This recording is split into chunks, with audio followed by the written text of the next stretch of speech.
think the girls with their nails done now.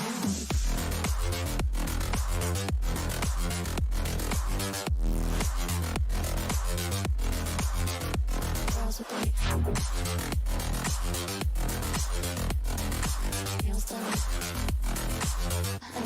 with their nails done.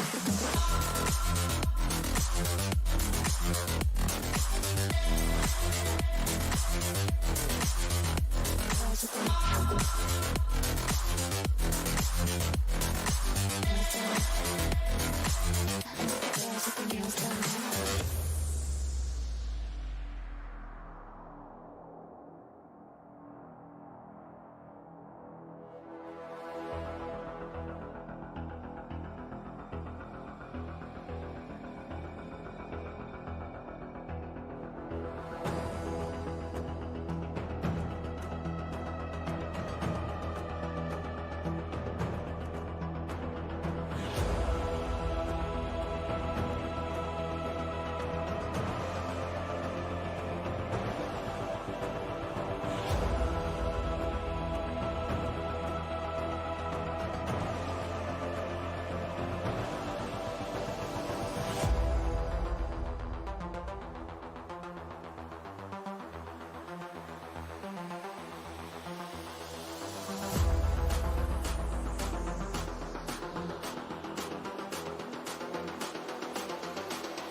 I think the girls with their nails done now.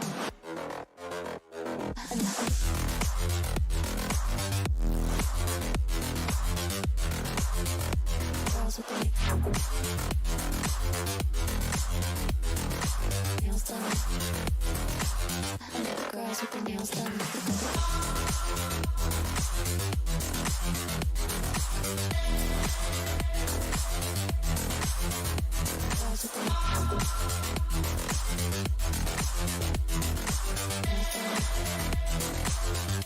Girls with their nails done.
I think the girls with their nails done now.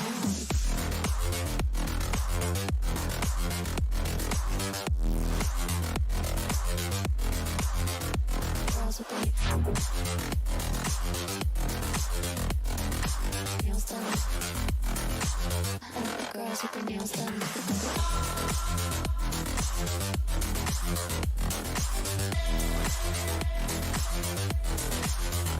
Girls with their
girls with their nails done now.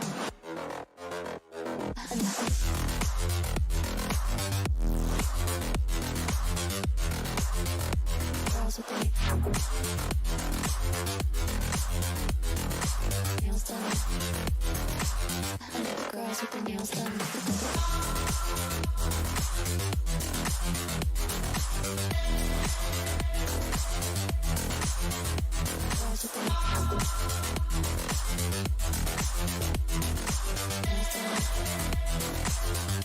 Girls with their nails done.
Girls with their nails done now.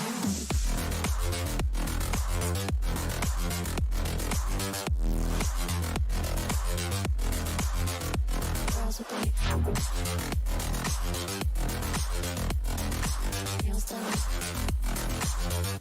Girls with their nails done.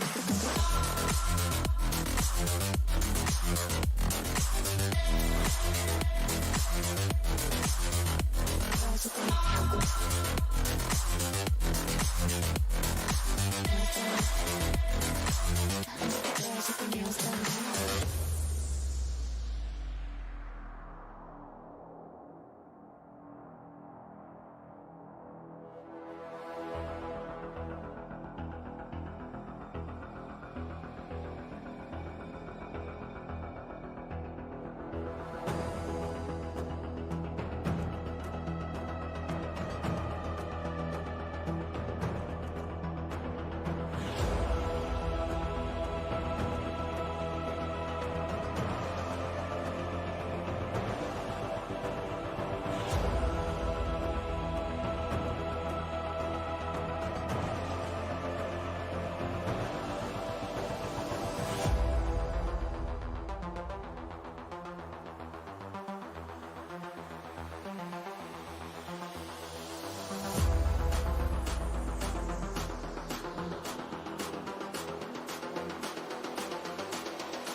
Girls with their nails done now.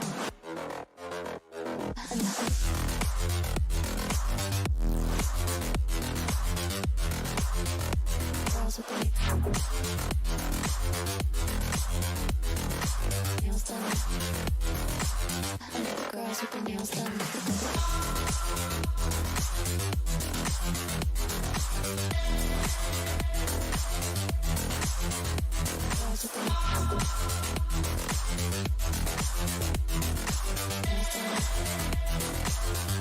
Girls with their nails done.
the girls with their nails done now.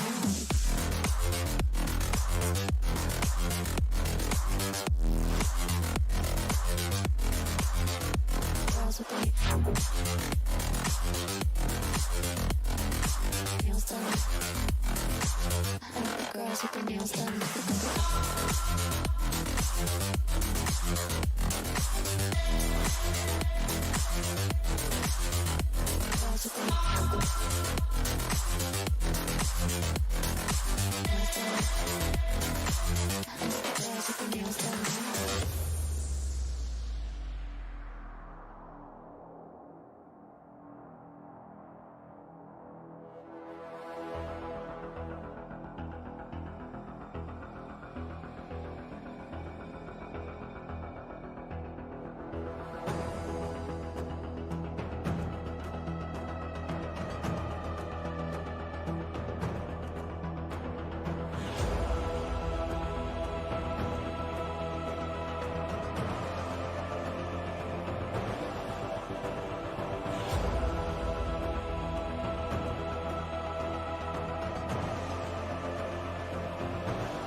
Girls with their nails done.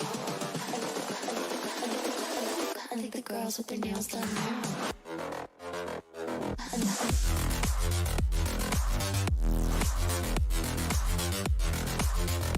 Girls with their nails done. I like the girls with their nails done.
From a driver's point of view, to get ahead, you need to understand the data.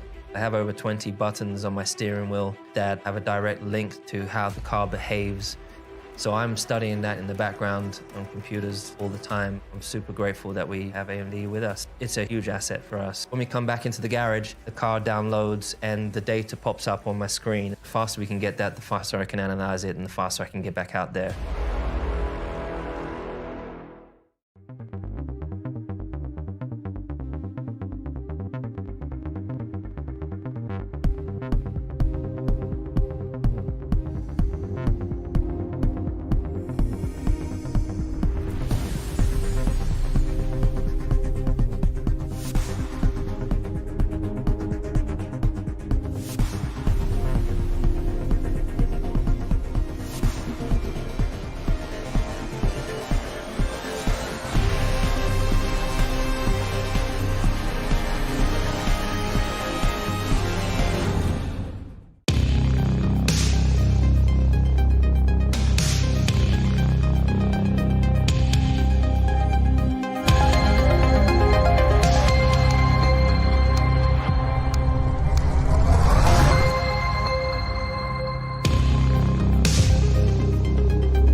So,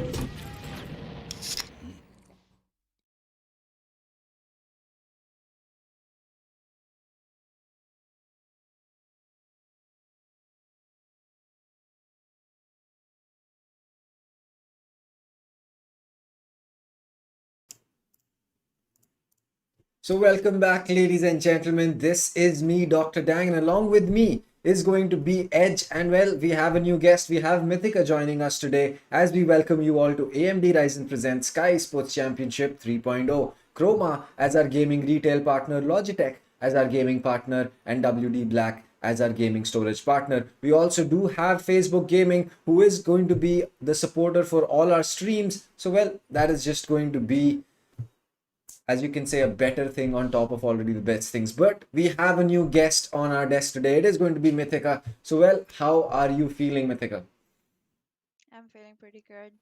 I'm really excited about this matchup because I've heard a lot about Team EXO. I've watched them play, and like they've been pretty amazing. And I'm also pretty excited to see like the other team because I haven't followed the South Asian scene as much. Like all I've known about is Indian and Pakistani teams. So like this is like, going to be something new for me. So I'm pretty excited. Well, I mean, I mean, everyone's excited for this, right? Everyone in the audience, as well as especially us three, Dang, Mythica, and me. We cannot wait to see what happens in this upper bracket match right now between Team EXO and VPG Headhunters. I mean, it's gonna be one hell of a match. It's gonna be another BO3, and the winners of this will be, moving on forward to the grand finals. And then, if you win that particular grand final, you have been confirmed to play in that South Asian playoffs. That is what these teams are doing. That is what they're playing for. And if you lose this match, you need not worry because you have one more shot because you'll be moving on to the lower bracket. But I mean, we still have another lower bracket match yet to happen today later on. But then one of these teams will be, facing the winner of that particular match, and then moving on to the grand final. So they do have the, a second chance. But I believe Team EXO and VPG Headhunters, they do not want to take that long road.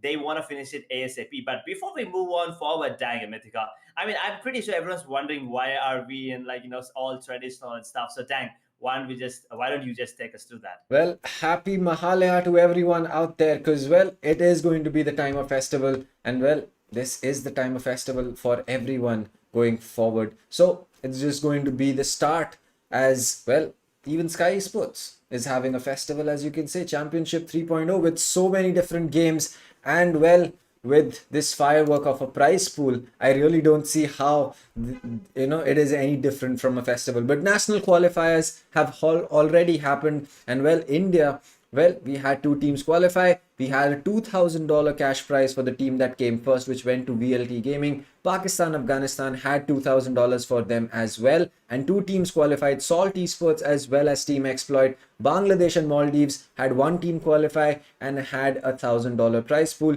Sri Lanka, Bhutan, and Nepal also had one team make it into the as you can say playoffs, and well, they had a $1,000 prize pool for themselves as well. But Mythica, why don't you walk us through the big boy prize pools? Because well, the South Asian playoffs, there, that is where the real money is. Yeah, you're totally right about that. The South Asia playoffs have the biggest prize pool yet. The champions are going to be getting 15,000 US dollars. The runner-ups are going to be getting 6,000 US dollars. Third place is going to get 2,000 US dollars, and the MVP is going to get some cash as well. So it's going to be pretty good for the teams that do make it that far. And well, let's move on to the brackets then.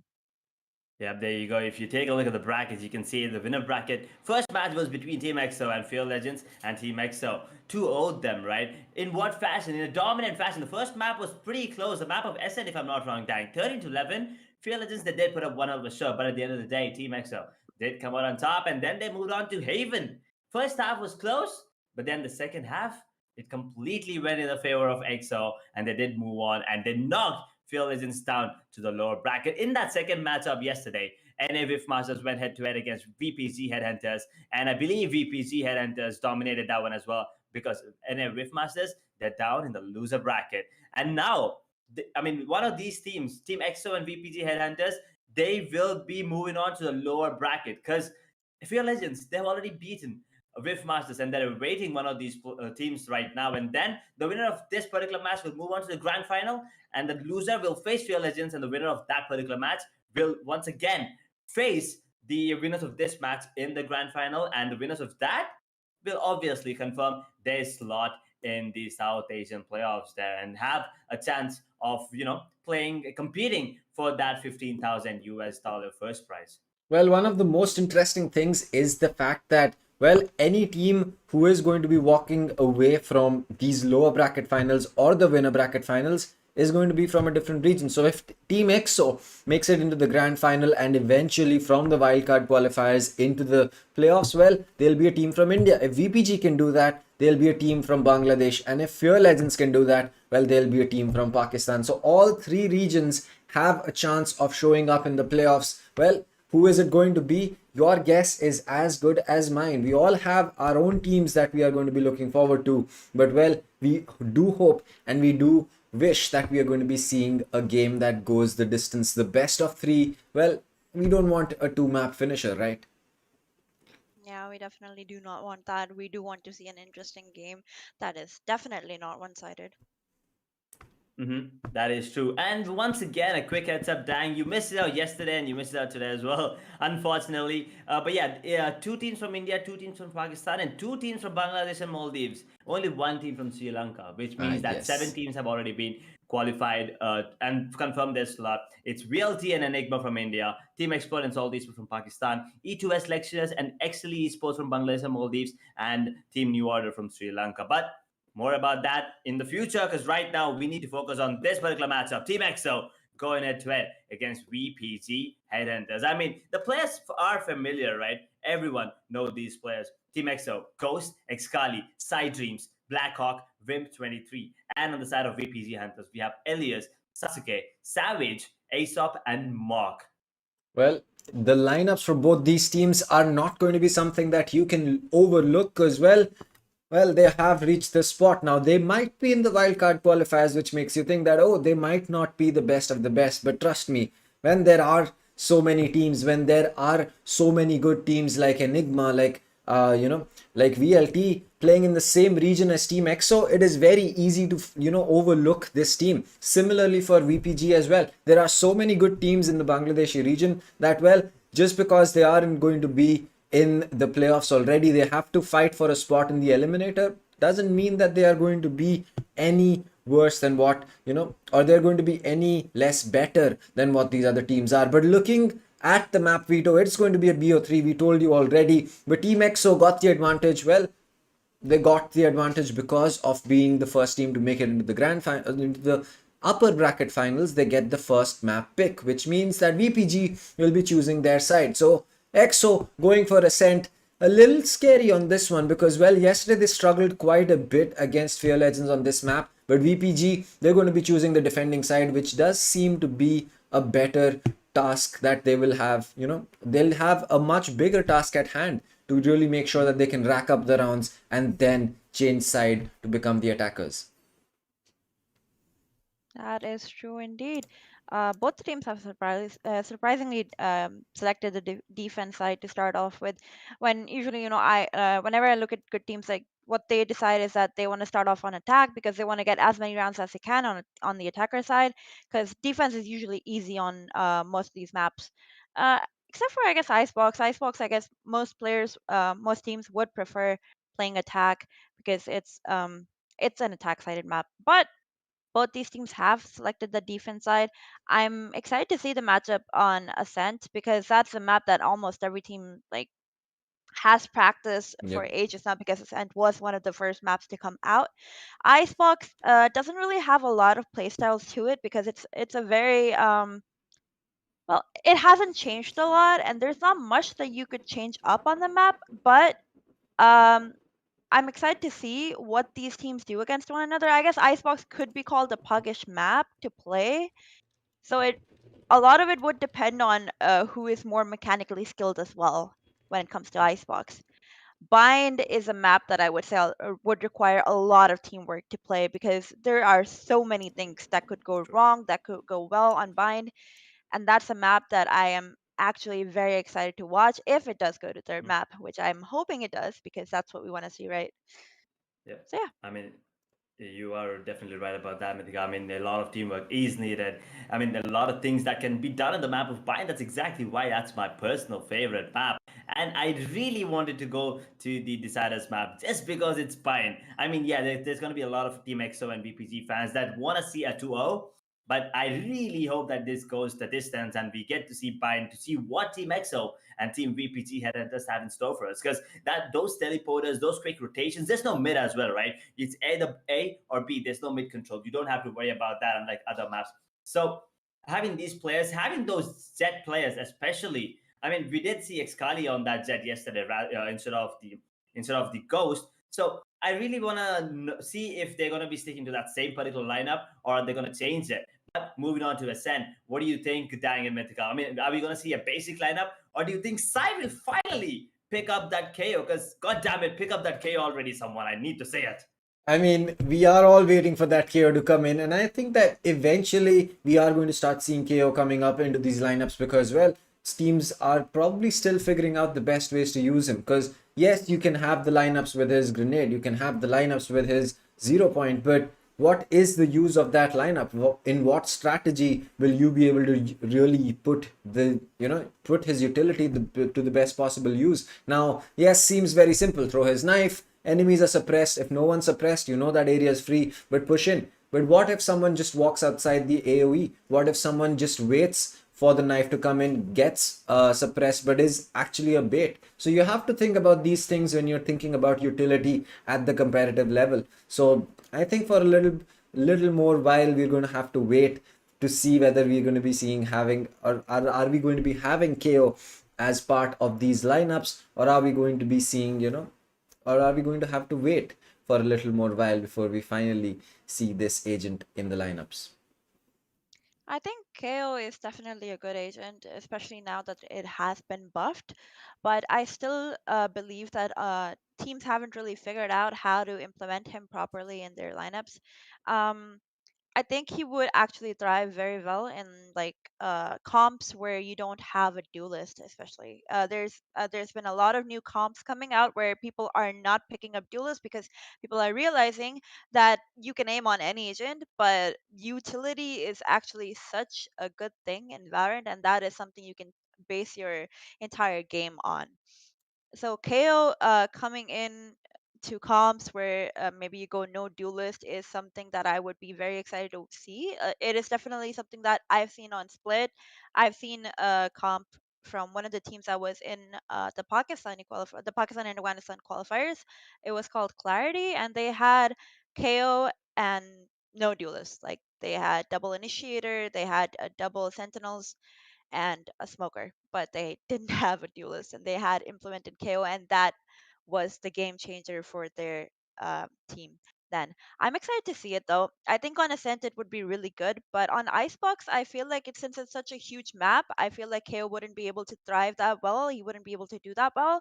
But I guess I'm kind of expecting on Icebox to see maybe Jet or Raze, either one of them, and then like we have that basic, double Sentinel comp with the Viper, um, with Killjoy, Sage, and Sova. That's what I'm expecting. But Bind is, again, like I said, Bind is the map where you need to have really good teamwork and your comp matters so much. So like that's what I'm most excited to see. Which again, I'm hoping that it does go to a third map, so we do get to watch that.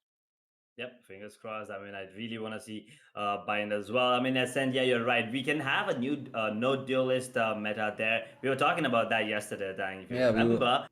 remember, we wanted to see some at Yeah. least one of these teams pick up that KO first off, but unfortunately, that's not the case. Let's see if they have no duelist meta because I don't think any of both these teams because Excali and Ghost they're not gonna let go of those duelists, man. I mean, Reina, Jet, and Raze, they're not gonna let go of them. They're gonna be picking at least one, at least Jet. Maybe a single duelist in 3 maps for sure if it goes the distance. But yeah, Bind is another map where Viper can be used. Brimstone, yeah, Brimstone can be used especially because of the ultimate and the Molotov that he has. But apart from that, I still think Astra is a better choice because you do get those, the concussion, the pull, and the smokes from the same agent. I mean, that's an entire package in one goddamn agent, right? And at the same time, you can go no duelist on bind is what I feel sometimes. Maybe something like Sova. You go double controller, Viper and Astra or whatever it is, and then maybe you can pick a KO as well. To get those entry frags. And with his ultimate, Cypher is basically useless. Cypher and KJ are completely useless, right? If you get that ultimate, so that's a free round instantly. And then as your Sentinel, you either get your KJ or you have a Sage in your team to heal your entire goddamn team. But that's just theory, right? I'm pretty sure that's not going to be the case. We are going to be seeing at least one duelist because both these teams, one Team EXO is from India, and the other team that is from Bangladesh, that is VPG Headhunters. Both these teams are absolutely dominant in their gameplay. We've seen both these teams be really good in their respective regions, but now we're going international, so it's going to be a bit of a uncomfortable situation, I would say, for these teams, because I don't believe they played against each other, at least as much as they were played against their own region teams, right? So it's going to be something incredible, and also for them, it's a task for them to predict. And it's going to come down to the experience, where I think Team EXO once again has a slight edge over VPG Headhunters. Well, yes, I think that one of the most important aspects of Ascent is going to be, the mid control. We spoke about this yesterday, and well, where I think that the side of Fear Legends was able to really push EXO off their game was the fact that they did not give up mid very easily, and they weren't even giving peaks. It's not as if they were trying to aggressively hold mid. It's not they were giving the gunfights to EXO. They were just saying, all right, you want to come mid? Well, take the gunfights in market on our own terms, and that is where we really see Fear Legends holding on. So many times when EXO tried to push into market, Fear Legends just gave up market. They said, all right, we're going to play site and we're going to be playing from CT. And once the Killjoy lockdown was used, they said, all right, take B for free. We're going to play the retake game. And this is exactly what EXO needs to understand, that you can't just force a site because you're getting it for free. You need to make sure that you have the post plant positions to really hold that site for yourself. You cannot have three people inside, one on main and one in market, because, well, you're going to isolate those gunfights and eventually lose them. So EXO, if you are watching this, well, at least make sure you have some, post plant positions that you're ready for, or maybe have some smokes that are in the back pocket of your Omen or your Astra to really cover up those market and CT peaks. That is true indeed. You can't just rely on getting the sites and getting a plant. You have to decide what you're gonna do afterwards that as well. Um, the round doesn't end just by planting the spike. It goes on further than that, and you need to be playing those post plant positions correctly. You need to be holding the right crosses. You need to make sure that nobody gets isolated, nobody gets picked out solo, and a lot of things. The entire round pretty much depends on that. Um, as far as Fear Legends giving up mid goes, I would say that you can you can give up mid, but with the correct utility and with a plan in mind for what happens afterwards.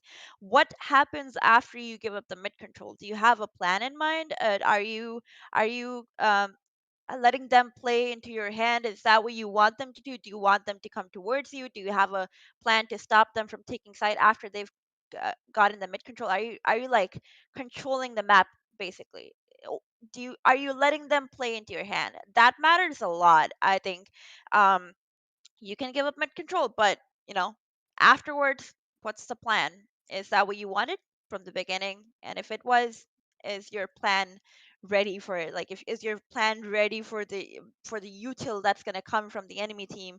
Are you going to be able to escape? Are you gonna be able to help your teammate? All that just comes into it, falls right under the round, and basically, yeah, it just depends on all of it. So yeah. You're right about that. I mean, mid control is crucial, right? But at the same time, a flanks is something to look forward to. I mean, we see a lot of flanks happening, and we did see one of the flanks in the map of Essen as well, where the player was constantly flanking, and no one saw that coming. And right now, we have the cinematics. I mean, look at that, a beautiful map. Although I hit the map, but yeah, that's my personal choice. Sorry, I don't mean to offend anyone there. But yeah, not my personal favorite, but it's a classic map of Valorant. I mean, every time you think about Valorant, the first map that comes into your head is the map of Ascent. So right now, here we go. We have the Asian comp, and what do you think about this, Dang? Once again, Well, this is two initiators from EXO. yeah, this is going to be interesting because we've seen EXO really double down on that double initiator because Sai, instead of playing that duelist, since he, Excali, as well as Ghost can pick up that jet, well, they've given the jet duties to Excali. Ghost, he didn't have the best time on Sky yesterday, but he was able to do his job, which is, I think, the more important aspect of it. And well, Sai, we saw the amazing lineup coming in from him on A. Heaven, which ended up getting the better of the Killjoy ultimate that was placed inside Cubby. So I think that we are off to a good start in terms of the lineups for EXO, but for VPG, it kind of feels more of the, as you can say, the ranked playstyle lineup. Now, I'm not saying that they will be having the ranked playstyle, but Omen has kind of fell off the face of the earth since we've had Astra in the game and people have started figuring out what Astra can do. In addition to the fact that, well, you don't really need that flash on Omen as long as you have the Sky Flashes and the Trailblazers as well. You're right about that. I mean, look at the players now. They look ready. They are and ready for the team of EXO. Here we go. VPG Headhunters. Look at them. Is that a jersey? Because that looks sick, by the way. The black and white. Okay, Team EXO, they're not wearing their jersey, but we all know what their jersey looks like, right? They're in the boot camp, and there it is, the cute dog in the back. I spotted it first this time, Dang. This time I saw it early. So yeah, I think that's the good luck charm for Team EXO. Maybe, it's always sleeping there for some reason. Such a lazy dog. But yeah, with no further ado, we have the game. Winners bracket match number 2. If the winners of this are going to be moving on to the grand final, Team EXO, VPG Headhunters. Place your bets, Dan. Well, this is going to be a really close game if we ever know about these teams. But again, I'm going to go in for a 13-10 for EXO, simply based on the fact that, well, they did struggle yesterday, but they were still able to take that win against Fear Legends. And now, speaking about that, it's just going to be Wimp running in. He gets the first kill onto Aesop. Murkhawk is going to be getting one for himself. Excali gets taken out, but Blackhawk is going to get taken out as well. Ghost is going to get one kill. Wimp loses life to Sasuke. And well, this is exactly what we were talking about. You do not just...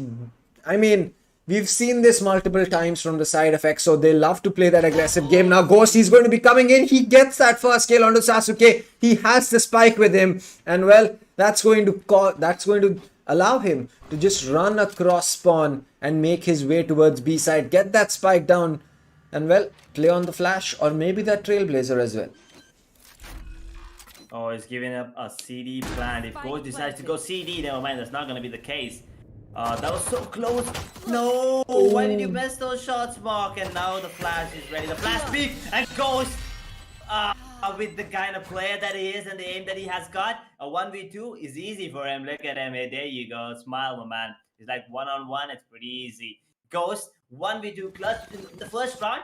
That's a really good confidence boost for the entire team and especially for him. Especially considering the fact that the last time he picked Sky on the map of Ascent, he did not have a really good game, right? He only had 10 kills. Yeah, he was impactful, but he only had 10 kills. But right now, he's already, 1/3 the way through what he had the last time. Well, yes, that is definitely true. He just needs 7 more kills.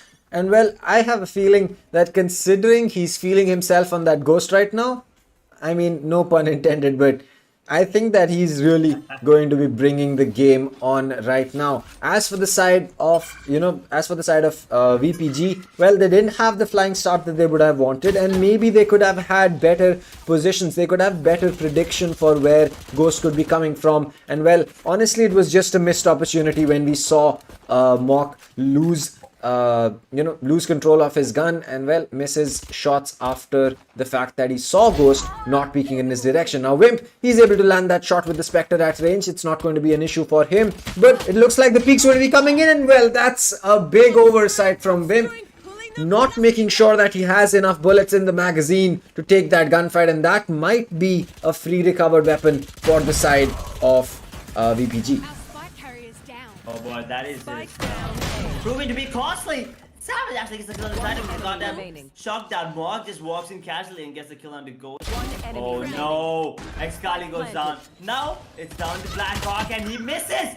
But Elias, he does not miss. And how did this happen? The eco round went in the favor of VPG Headhunters. What a play from Elias. Gets himself a triple there. First kill onto Wimp at mid. That was the most important one because that made him retrieve a Spectre and then go ahead with the flank and then get the kill onto Skali, I believe. But how did the Reyna just casually walk out? There you go. He just casually walked out, Mark, and got the kill on the goal. Really unfortunate for Elias. Beautiful gameplay. And right from the get-go, we know, dang, this is going to be a really close matchup between these two teams. Well, that loss on the eco round has, or rather on that bonus round, has now forced the side of EXO to go in for that, as you can say, forced buy for themselves. Now they will only have a sheriff on one of their players. And just speaking about that one incident that we just had, which was, well, Blackhawk missing his shots and then losing the gunfight against the Jet. Well, one of the most important things that you can do is always make sure that you have, well, you always have bullets in your magazine. But it looks like Mock and Aesop are going to be starting off. Aesop gets another one. Elias is going to pick one up, but side Reams, he's there with the Spectre. He gets one more, a 1v3 on his hands. Will he be able to land this? He does recover a weapon, I believe. He does recover a Vandal for himself. Yep, there you go. That is going to be a better chance for him. But, well, there is an Odin on the other side. And unless you can get that Odin player right in the head with the first two bullets, it's going to be a difficult task for you to win that gunfight out. Yep, it's not going to be an easy one for sure. I mean, EXO. Now in a 1v3 side, he can actually do it because he does have the Vandal in his hand with 125 points of health. Definitely doable. He does have the recon available. A couple of kills and maybe he gets the Hunter's Fury. So the plant and then the post-plant positions is up as well. He does have the spike, but there's no time. I mean, 30 seconds on the clock. There you go. He's actually been spotted and missing a few shots. Elias, ouch. That's going to hurt him. But at the end of the day, it's going to be VPG Headhunters walking over the second round and Team EXO. They need to eco this round. And they rightfully will. Because VPG Headhunters, they are already dominating. Even the last round, although it was a force buy from Team EXO, VPG made them look like it's a goddamn eco. Well, yes, that is true. And this is something that we have seen a lot of times, especially happening against EXO. If they do win the, if they do lose the opening round, they do tend to force. And if they do, win the pistol round in the start, well, it seems that Blackhawk is just going to be giving a free frag all the way to, and Mock is going to be using that dismiss to fall all the way back to market and be a lot more safer. But again, just speaking about what EXO usually tends to do is that they get overly aggressive on their bonus round or they make a critical mistake. Like for example, we saw in this bonus that it was Blackhawk who made that mistake. And this is something that has been a recurring theme for the side of EXO. Now, they haven't fixed it and they still win that game. So, well, we can overlook it, but it is still something that you need to pay attention to, because if you don't make the best use of it, well, you're going to get taken out. But it looks like this is going to be an absolute brawl on B side, because Mock and Savage are going to be getting one for themselves. But it looks like that is going to be a sheriff and a potential knife coming in from Savage before getting taken out. But Mock finishes off the round for his team and they get 2 rounds for an advantage. Oh, a 2-round lead early into the game on the defensive half of the map of Essence. That is good. And it's a map pick of Team EXO if I'm not wrong. So you gotta keep that in mind as well. VPG Headhunters, that's the start that they wanted. And now Elias on that operator. Savage still sticking to that Odin. No operators whatsoever on the side of EXO. A couple of Vandals and then 3 Phantoms. Let's see how this one works out, because this is a crucial round for them. They need to win this. If not, we might be looking at another potential force buy or an eco as well, guys. Well, yes, that is certainly possible. But one thing that I really want to look forward to is how is EXO going to be dealing with this mid control? We've seen them struggle yesterday against Fear Legends, but are they going to be struggling once again? Well, it looks like Mock just got the better of Ghost, because the second he knew that the Jet has dashed in, he knew the Sky would be alone, and well, he did use that advantage. And well, Excali, he dinks Elias, he gets that frag. He might be able to recover that op for himself later on in the round. But Aesop, well, he's got a big job for himself, which is going to be going in for that lurk and making sure that he can catch at least 1 or 2 players off guard, get his team that double kill or a triple kill, and then look to advance towards getting that spike diffused. The spike has been planted. Alarm bot trigger and Blackhawk is randomly spraying. Wallbang starts to get out of the server right now. Nick Scully goes down. He goes mad actually. Actually takes down one of the players and then goes mad. Goes ham on Omen there in second round. It was all like Scully there. I mean 4 kills. That was absolutely beautiful. He did get the kill on the mark, and then I don't know how Zed did not spot him. Elias, not really sure. Look at this. Xcali casually gets this kill, and this one was beautiful. He takes it, and then the sprays. I don't know what happened. I think light ping advantage there, Dang. What do you think? Well, that could also be the fact that your hitbox on Jet does not dash as fast as her itself. So maybe that could be one of the reasons. But again, there is going to be a second buy on that operator for Elias. Maybe he can get some better use of it. Well, there you go. He's going to get the better of Xcali, but not for too long, because Sai is ready for the peak from top mid, and he gets that refrag for his teammate. So again, in a 4v4, it's going to be the attackers that have the advantage. So let's see how EXO is going to be using this advantage for themselves. I mean, they definitely have the advantage there because they still have 3 ultimate Seekers, the Astral Divide, and the Hunters Fury available, and Omen has been spotted. Aesop, he needs to make his way back. Look at Blackhawk's position towards that mid. He has that control. Only one player that is sober is towards B. Let's see what he can do. Can he defend the side against 3 players that's gonna be making their way? Astral Divide and the Seekers at the same time, and the spray does not stop. Gets one. Smoke goes down. Bimp instantly to trade Blackhawk though. Anyway, gets the kill to Sasuke, but I saw with the flank. How did he not see him? I mean, the Seeker was following him, but never mind. That's not going to be the case. Another ult. So 3 ults already popped from Team EXO. Lockdown now being initiated. Spike is being planted. A 2 versus 2 tank. 45 seconds of the clock. Take it away. Well, it seems that it's going to be the end of market, and it's all down to Aesop. Well, he can either go in for that save or look to push aggressively. Now, well, he's going to be pushing in from stairs, but it looks like down to 20 HP, and Sai is going to be collecting that kill for free as EXO are able to equalize the scoreline between both of these teams. And well, that is the start that EXO would be looking for. If they're able to get 5 rounds on their attacking half, I think that should be a very good, stepping stone for them to take the eventual, as you can say, win for themselves. Now, one thing that I am still really skeptical about is whether EXO is going to be having similar problems like yesterday, because well, we saw they did struggle a little bit in the middle section of the game, not in the mid part of the map, but in the middle section of the game, where economies tend to be a lot more fragile. But that was an amazing shot coming in from Elias. That quick peek and headshot coming in on Xcali, that's just going to remind him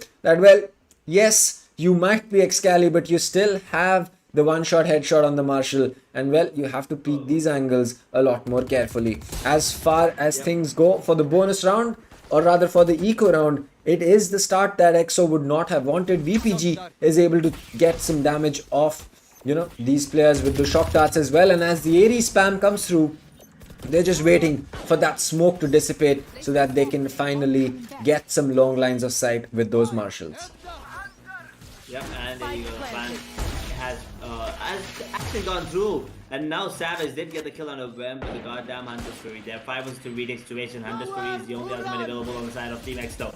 Hunter's Fury does not tag anyone. Second one actually tags KJ. The third one will take him down. Now in a 4 versus 3, the ultimate actually gives the information away. There you go, all 3 players. Elias is in a really good spot, but can he take down anyone? No, yes, he can, but Blackhawk, he gets the kill on the Aesop. Ghost gets the kill. The time is down to a 2 versus 2 right now. Ghost is really, really low. But let's see the right click. That's connect. Elias is in a really good spot here. Can he get the final blow? But the time is running away. Does he have enough time is a question. What do you think, Dang? I think he actually does here. 3, 2, 1. By the skin of their teeth, they do manage to defuse the spike.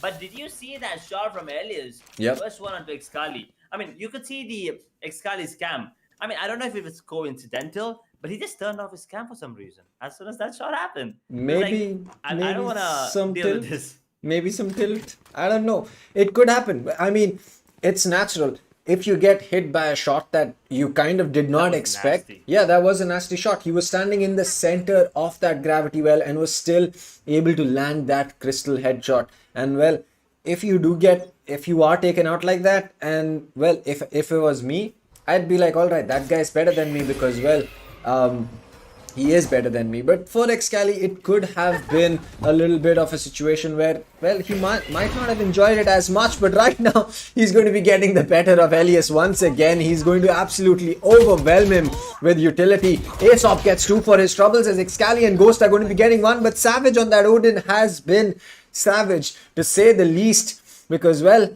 the Odin is one of the most hated weapons for anyone who plays Valorant, I'm pretty sure. But you have to check corners, my friend Wimp. Mock is going to be getting 1. He gets that trade, but not before he can deal some more damage to Ghost. Now he has a Trailblazer and is going to be getting one of his flashes back online. But it seems that could be unused, because well, that shock dart's going to connect perfectly, and 6 HP on the Sky is all that they have. But Ghost does not need any more. He's going to be getting that frag, and what a clutch coming in from him against all odds, knowing his position.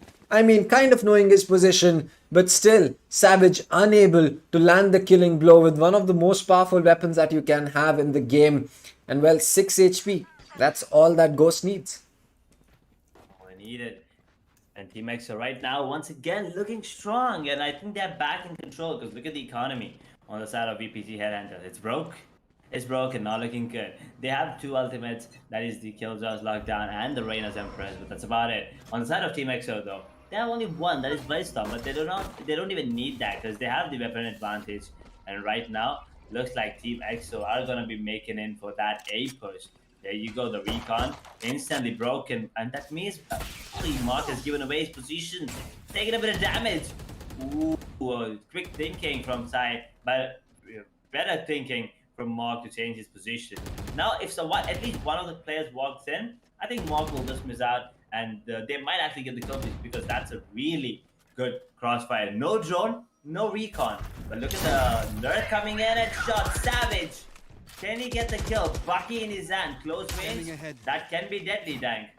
Well, that can definitely be deadly, but if you connect, that is going to be the case. Mock gets 1. He gets Excali this time. Wimp is able to get the better of Sasuke, but it looks like we are still going to be in a tough situation for both these teams. Now, there is going to be Aesop right inside that smoke. The heal is going to be coming in from Sky, which means that Wimp will have a better time, but Aesop might not be having, so he's going to push into its side, but he's going to be taken out. Wimp being able to land the shots through the wood, and Wimp to finish it off. Blackhawk got 1 more for his troubles, and well, 5-4.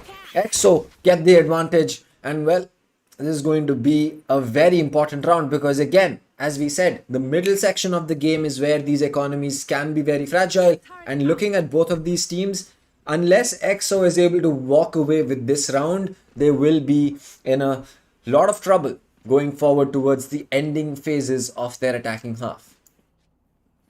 And let me tell you who the MVP of that round was. It was Ghost. I don't know if you guys noticed, that is the audience, because Wimp was really low. He was like, what, 28 points of health? He was on 28 points of health. Then Ghost came back in, healed him back to 100 points of health, and then he went on forward to get those final 2 frags. I mean, if he was, he was low and he would have gone down to Omen, then things would have gone different, maybe in the favor of VPG Headhunters as well.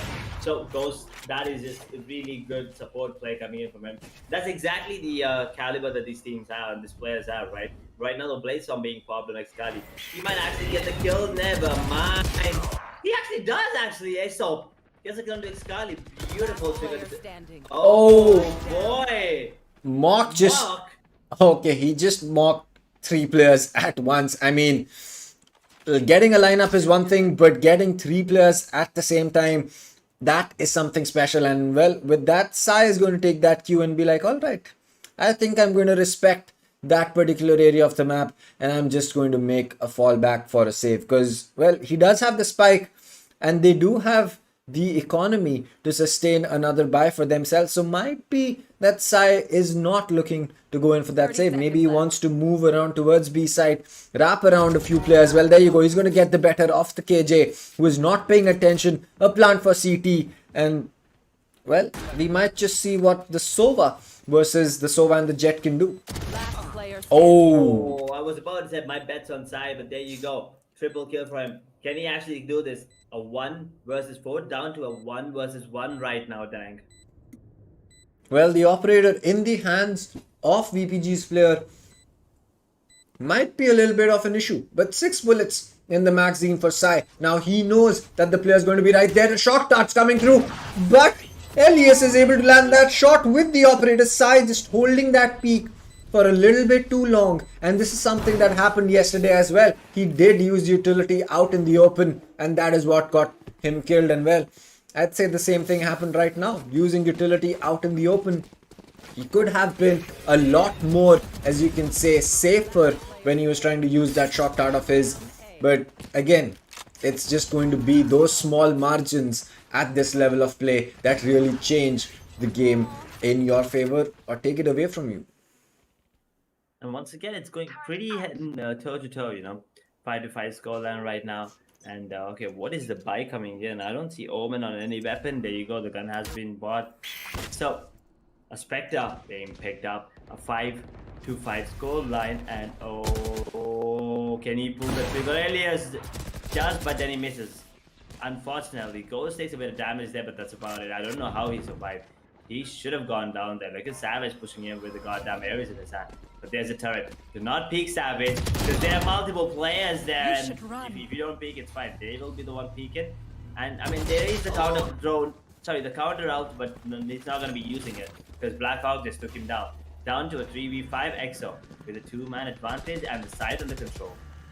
Well, again, let us see whether this is going to be something that, that the side of EXO will be able to walk away with, because we've seen this multiple times. Despite having the man advantage at this position, they do kind of give it up, but it looks like this time it's not going to be the case. Aesop was trying to sneak in from Switch, and Excali and Blackhawk, well, they're going to be finishing the round off in their favor. As for the side of, well, VPG, they've not had the best defensive half, but if they can get that 6-6 for themselves, they might be able to work along with this. Yep, I mean, the first round did go into the favor of EXO, but then the eco went into the favor of VPG. So, and from there on forward, once again, EXO was under control. So, I think it's safe to say that EXO did definitely win this first half. And if it goes 7, then it's kind of evident, right? So, this round needs to go to the favor of VPG for them to have any chance of making a comeback. Otherwise, EXO might just walk away with the momentum, and that is what helps you win, by the way, fellas. If you have good momentum going on to the second half, it's going to be really easy for you.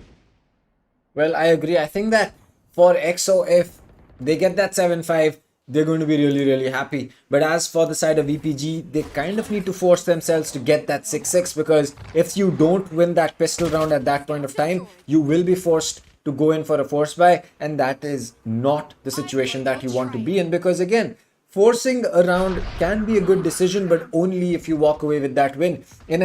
In an eco round, even if you get a kill and knock off a few shields, you can say that, alright, that was a good eco round, we lost the round, but we did damage to the economy. On a force, you can't really do that. You have to win that round, because unless you are winning it, there is no way that you can say you get a decent advantage. But Aesop is just going to be insane. He gets 2 kills with that judge for himself, and well, Excali and Ghost are going to be doing some damage, but Mock is there, and well, it's all down to Ghost once again. He drops down. Will he get the kill? No, it looks like the dash is going to be coming through. The bullets are going to get spammed. He gets 1, but 9 HP. Will he get this single digit clutch once again? 15 seconds on the board. He needs to make sure that he can get at least 1, but he will not get the kill. As Mock had used his Empress, the elevated fire rate is going to be more than enough to shred through the 9 HP that Ghost had to offer, and VPG are going to be getting that 6-6 on the basis of a broken buy, honestly. Ooh, broken buy. Yeah, I mean, that was not what I thought would happen, because EXO was on a roll, right? But at the end of the day, you need to expect the unexpected there coming in from all these players. But one thing I'm loving right now is Ghost is not at the bottom of the server. He's having a really good time this time on Sky. on the map of Ascent as well. So that is really good to see. A 66 score line is a decent one for both the teams, to be honest. It's pretty even Steven right now. The Ghost, look at that on top. And now here we go, the second pistol round of the map number 1 Ascent. It's a BO3, VPG Headhunters and EXO. One of these teams will be moving on to the grand finals, and the losers will face Fear Legends in the lower bracket. Well, that peak is going to give away Blackhawk's position, but it looks like he's going to be getting that information for himself. He tries to go in for those wall banks, but they don't connect. But Elias, for some reason, has lost some HP.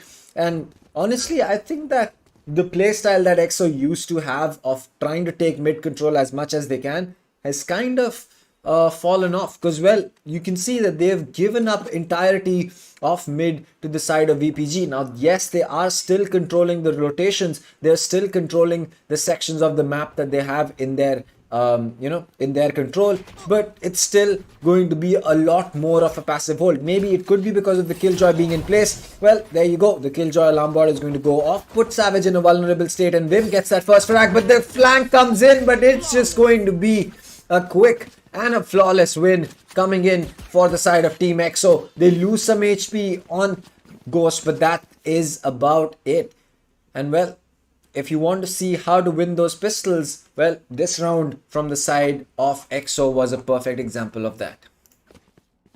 You are definitely right about that. And right now, VPG Headhunters, they need to step up. I mean, it's going to be another eco for them, but we did see them pull off an eco last time, an eco win that is. So can they do it again? I doubt it, because this time EXO is on the defensive half and they're playing it really passive. I mean, look at that. No one is actually pushing. So it's gonna be really hard, but you never know. You cannot count VPG Headhunters out just yet. So I mean, it's not over until it's over. So 6-7 Team EXO, they do have 1 round lead, and potentially they should be having a 2-round lead as well. So let's see what happens. And look at that drone. He was waiting for that tag to charge up. It did, and then it tagged Elias twice. And look at the positioning coming in. He actually takes down Elias. Beautiful positioning and aim and on point. You know, that's what you need, especially side of Team EXO. Ghost. It feels good to see him pop off. Oh boy! Ghost gets himself a trouble there. Ooh. Alright, Ghost is really feeling himself on the sky today. Maybe it was just an off day yesterday. Well, is he going to be getting another kill for himself? No, it's going to be Sai who is going to be getting that frag. And, well, I feel bad for Aesop. At that range, having a shorty in your hands is, I mean, I'd put my money on the turret rather than on Aesop at that point of time. But simply because of the weapon that he had. Not because, well, I would be, preferring the turret over him. Considering what he did with the judge in the final round of their defense, you have to understand that the man is insane on shotguns. But it's just that that situation was not very favorable for him. Now, what we have to look at right now is the economy. And, well, going forward, it's going to be an interesting buy coming in from both these teams. They have not gone in for those extensive buys, but it looks like Excali gets 1, but Ghost, what a shot with the Marshall. Elias got 2, but they do lose their controller, and that is a big pick coming in from the side of VPG, who also incidentally have lost their controller. Now, Team EXO, I mean, they need to worry a bit right now, because yeah, as you said, Dang, 3 versus 3 is always in the favor of attacking side. Right now, looks like the spike is making its way towards the A, while KJ looks towards mid. Trailblazer, did it spot? I don't think it spotted Reyna there. So the rotations are happening right now from the side of VPG Headhunters. It's gonna be a hard A, 1 towards A main and 2 from shot. Ghost is the only one holding down A side, and Sai is now making his way towards B. Unfortunately, not the right read, Sai. But yeah, Ghost, he might be good enough to take down all the 3 players there. He does have the only Phantom in his hand. What do you think, Dan? Well, I think the Phantom can, and rather is, more than enough for Ghost. Well, if he was able to land that shot with that Marshall at that range. So I think that this is not going to be too much of an issue for him. But 3 players running into side, he needs to make sure that he gets as you can say, the positioning right. But that Killjoy Molly is going to be bleeding a lot of HP off of him as Ghost gets one, Vim gets one more. Savage is able to pull a kill back, but he's going to be all alone in a 1v1 with 1 HP left. Sai is going to be landing that shot, and the diffuse will also be pulled off. And well, we see EXO go up 9-6, and VPG, they seriously need to pull a round or two back. Ooh. Team EXO looks like they're going to be walking away with the win here. Because right now, that was a bonus coming in from them. And they made it work. Yeah, they did have a couple of upgrades there. But at the end of the day, a bonus is a bonus. And yeah, Savage did try to clutch it. But 1 HP, that was just unfortunate. But Team EXO, they must be feeling really strong. And VPG, what is this? Okay, they do not want to eco. They're going in with a force buy. I am not really sure if that's a wise decision, but let's see if that works in their favor. You never know. And I love this lineup coming in from side. Yeah, unfortunately, it did not hit anyone, but if someone was there, he would have gone down. For sure, it's going to be Ace of getting the kill on the Excalibur, but Ghost replies back with 2 of his own kills. Can he get the third? Never mind, he will not. Mark will take him down. Blackhawk and Sai gets 1 team, but that's gonna be it. Because Sai just took down Elias, 10th run on the board with Team EXO. VPG Headhunters lose another one. I mean, they lost a buy round, they lost a forced buy round, and right now they do have the money, so it's gonna be another full buy coming in from them. Well, I think that if you do force strategically, in the sense that you know, if you go in for that force when you feel that even if you lose, you're going to be getting that double round loss bonus, then you might just be, you know, it might just be a smart decision to go in for that force buy. But again, it's still a very risky play to make. And well, VPG is kind of, as you can say, desperate right now. You cannot expect VPG to just sit down and play the, alright, a full buy round now, we lost one, alright, we'll do an eco round. That's not the case right now for them. They do not have enough rounds in their back pocket to really play that game going forward. But as far as things stand, we are going to be seeing Sai again try to use those shock darts to try and get the better of Savage inside mid. But he is kind of cornered right now. He cannot cross through Arch because, well, his position is known to Sai, and if he tries to make his move towards Styles, well, he has 2 players waiting for him on the other side of the map. Well, it seems that there was a dink that came in onto Elias especially, but a recon is going to be placed, and well, it seems that Ghost is trying to go in for that flash peek. Now Wimp holding in on A, but the push is coming in. He needs to get one frag for himself, but he will not be able to land the shot despite being in a better situation. Aesop was in that vulnerable state and still was able to land that shot. They get side control, but they only have 2 men compared to the 4 that EXO is going to be bringing in this retake. 4 versus 2, definitely in the favor of 4. Obviously, but Elias now in a 1v3. Can he get another kill at least? No, that's not going to be the case. Sai once again getting that final blow. He, you know, he's always the one that gets the final kills. And what is he doing right now? Okay, he's just having a bit of fun. There, let's go get the defuse, and look at that cute little spray there of Sova. And then he puts a recon right in the face. 11th run of the ball from Team EXO. VPG Headhunters. Looks like it's all done and dusted right now because the economy is not looking good. And yeah, it's going to be a force buy. And if Team EXO wins this, it's a win for sure, I think, Tang. I mean, I think it's safe to call it that VPG Headhunters, unfortunately, after the side switch, cannot keep up, or at least cannot make EXO think on their feet. They're making it really obvious and making it easy inside of EXO to read them. Look at that. Once again, missing out a few shots there, but Ghost, he's having a really good day here, Tang. Well, that is definitely true. Ghost is having an amazing day right now, but it seems that Sai got stuck in no man's land right in the middle of market as well as CT. And well, with the flash to deal with, there was no way that he was going to survive that. So with that out of the way, Mock is going to be going in for some of those quick peeks to really make sure that he sees every single position. But it looks like he's not going to be checking CT when it is needed, as Blackhawk is going to get that final frag. Team EXO take match point in the first map of Ascent. And well, one thing is for sure. Well, whoever thought that Ghost cannot play Sky yesterday, I really highly recommend you to press tab and see what he is doing right now, because well, the man has more than a 2 KD. He actually does Rather, exactly 2 he KD has an there. exactly a 2 KD, well, but 13 assists and a 2 Mhm. KD. So he's assisted in 13 frags for his teammates, and he's picked up 2 kills for every single death that he has had. And that's not a dual list. First thing. Yeah. That is the most important thing right now. And I think, it actually did a little bit of damage on the KJ, but that's about it. I think this game is done and dusted. EXO, it's safe to call that they have made their mark, and I think the message is pretty clear. You come at us, you better not miss. There you go. Sasuke will get the kill and it goes, but once again, Blackhawk with one. Mark and Elias. Elias did not expect the second one. Excali will land the headshot with the blade stomp. Savage is up and ready with the Ares, but misses. And Excali, he does not miss many. Right now in a 2v2. Both KJ from the side of VPG Headhunters and Excali from EXO, although Excali goes down. It's all down to Wimp in a 1 versus 2. The lockdown available, but Empress is popped. And Wimp, he has given away he has been spotted, but Mark has actually given away his position. Now down to a 1v2, 45 seconds on the clock.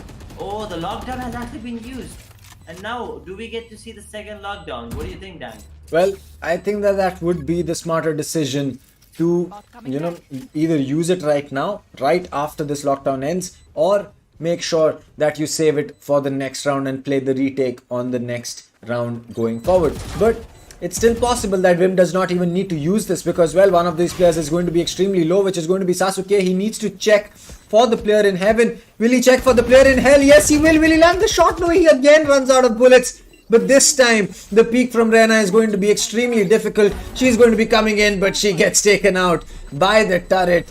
And well, the round is also going to get finished off, and Wimp will get taken out by the spike explosion. So a good retake coming in from his side, but just not having enough time to really set in stone the win that EXO was looking for. But that's fine. They still are having the economy to go in for that full buy, and they will still have the Killjoy's lockdown to use for the next time going forward. So it's just a bit of panic coming in from the players of VPG Headhunters. Not really sure. I mean, Wimp, he plays the turret, but maybe he didn't know that Reyna was that low, right? I mean, we knew it because we were looking at the HPs from both the players. But yeah, that's the first round in the favor of VPG after the side switch. Are we in for a comeback here, Dan? What do you think? A comeback, or are EXO gonna end this ASAP? Well, I'm pretty sure EXO wants to end it. There's no team who would want to take it further away, but Excali, he's going to be getting that shot. And Elias getting taken out is a big pick, because now you just have that Rena who's going to be getting, well, the entry. And right as I speak about that, Excali is going to put an end to the life that we had on the Sova as well. Now Aesop, with that Spectre, has taken the entry on towards A and gets 2 frags for himself. So EXO might have the mid control that they need, but is that the mid control that they want right now? Because A site is going to be completely in the hands of VPG. Reyna not seen. That's the question I have. But Excali, Aesop. Do not pick that angle, otherwise you're gonna get taken down. But the timing could not have been worse for Excali. Wimp versus Aesop any second, and Aesop wins it. He's up for the ace here. Where is Ghost? He's coming in from behind, fellas. A main is where he is at. And that flash, if it's popped perfectly, yep, gives away the position. Now, Aesop, he wants to go for the ace, but does he want to peek? 3, 2, 1. If he peeks right now, Aesop might actually get the ace. Never mind, Ghost is just too quick. Ghost in a 1 versus 1 right now. Taps it, fakes it. Sasuke is not buying it, but Ghost.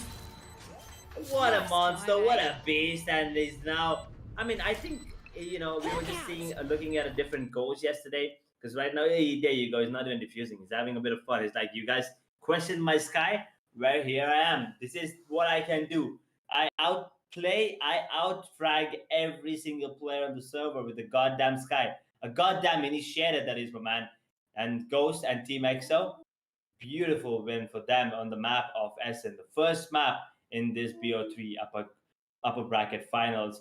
And Team EXO, they already have the lead. Will now be moving to Icebox.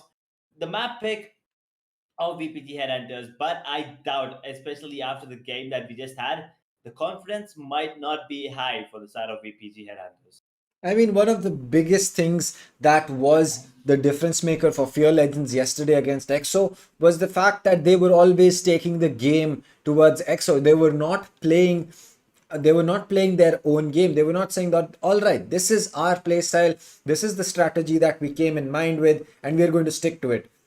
And EXO kind of did that in yesterday's game, but EXO learned from their mistakes, and they changed their game to favor themselves in the game against VPG right now in the map of Ascent. They played VPG's game. They played to the disadvantage that VPG had, which was having the Omen, not having a Sage or a Sentinel apart from that Killjoy on B side, and then not having enough flashes or not having good enough flashes. Because yes, the Rena flashes are good when they do work, but are they that consistent? Are they going to be, the same kind of Rena flash that we kind of expect? It's not always going to be that case. They are one of the most flimsy flashes that you can have in the game, and to simply take entry based on that flash is kind of a difficult task to achieve consistently, especially at this level. Yes, maybe in your gold, plat, even diamond lobbies, the Rena flash might be good enough, but once you start getting into these upper lobbies, once you start playing this competitive play style, that is where the Rena flash does not always work as you would expect. Yep, you're right about that. And you see, I mean, the deal is coming in from the side of EXO. Did not, sorry, from the side of VPG Headhunters. Is no match to the gameplay and the game style and the single deal is set up from EXO. But dang, I mean, yeah, Ascent was the map pick of EXO. Now moving on to Icebox, the map pick of VPG Headhunters. Do you think we will be seeing another dual list, or do you think they should be sticking to maybe one dual list, maybe a Reyna, Raze, or a Jet? I mean, I would not expect a team to change their playstyle simply because the other one's doing that.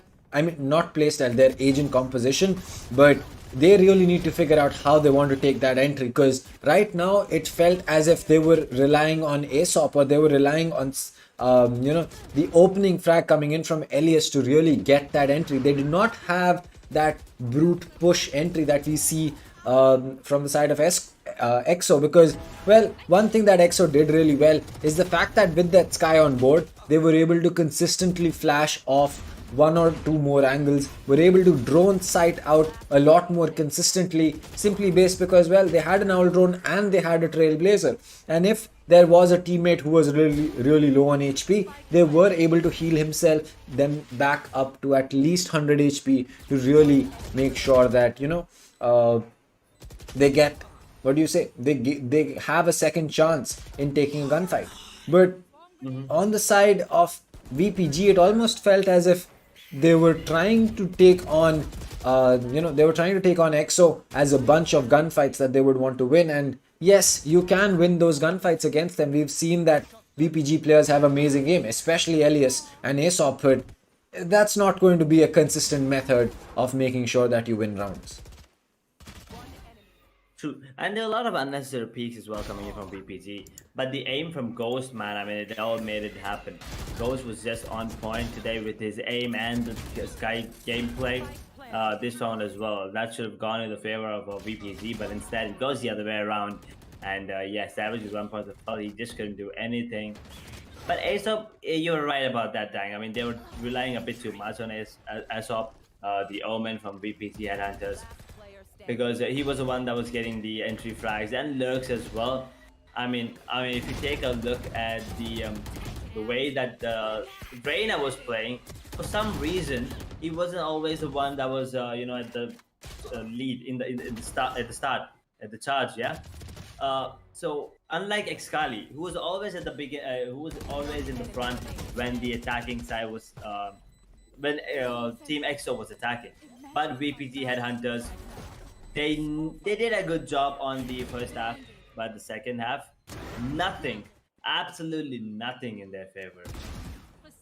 Well, that is true. I think that VPG just getting one round on their on their attacking side, and that too just simply based on time. They did not really get that round in their favor, because if you do remember, well, it was the turret that won that got the final kill in that particular round. But again, just looking at Ghost, you can see that since yesterday, he has made a big, big difference. You know, in terms of just making sure that he shows up for his team. And maybe this was exactly what EXO was missing yesterday. Maybe it wasn't strategy or the play style of Fear Legends at all. It was just Ghost not able to land his shots yesterday, and that is something that happens. I mean, look at him. He still has a 2KD. He still has 14 assists. He has 1 first blood. He has 4 plants, and he has 2 diffuses. I mean, what more can you ask from an initiator, right? Especially the average combat score 350, which means he was not afraid of taking those fights, right?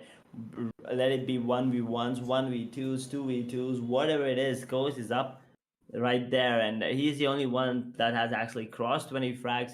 So if you take a look at the scoreboard, Ghost sits on 26, and then Mark did have a really good game as well. 19 kills, 4 first spots. Sai, on the other hand, 18 kills, 3 first spots.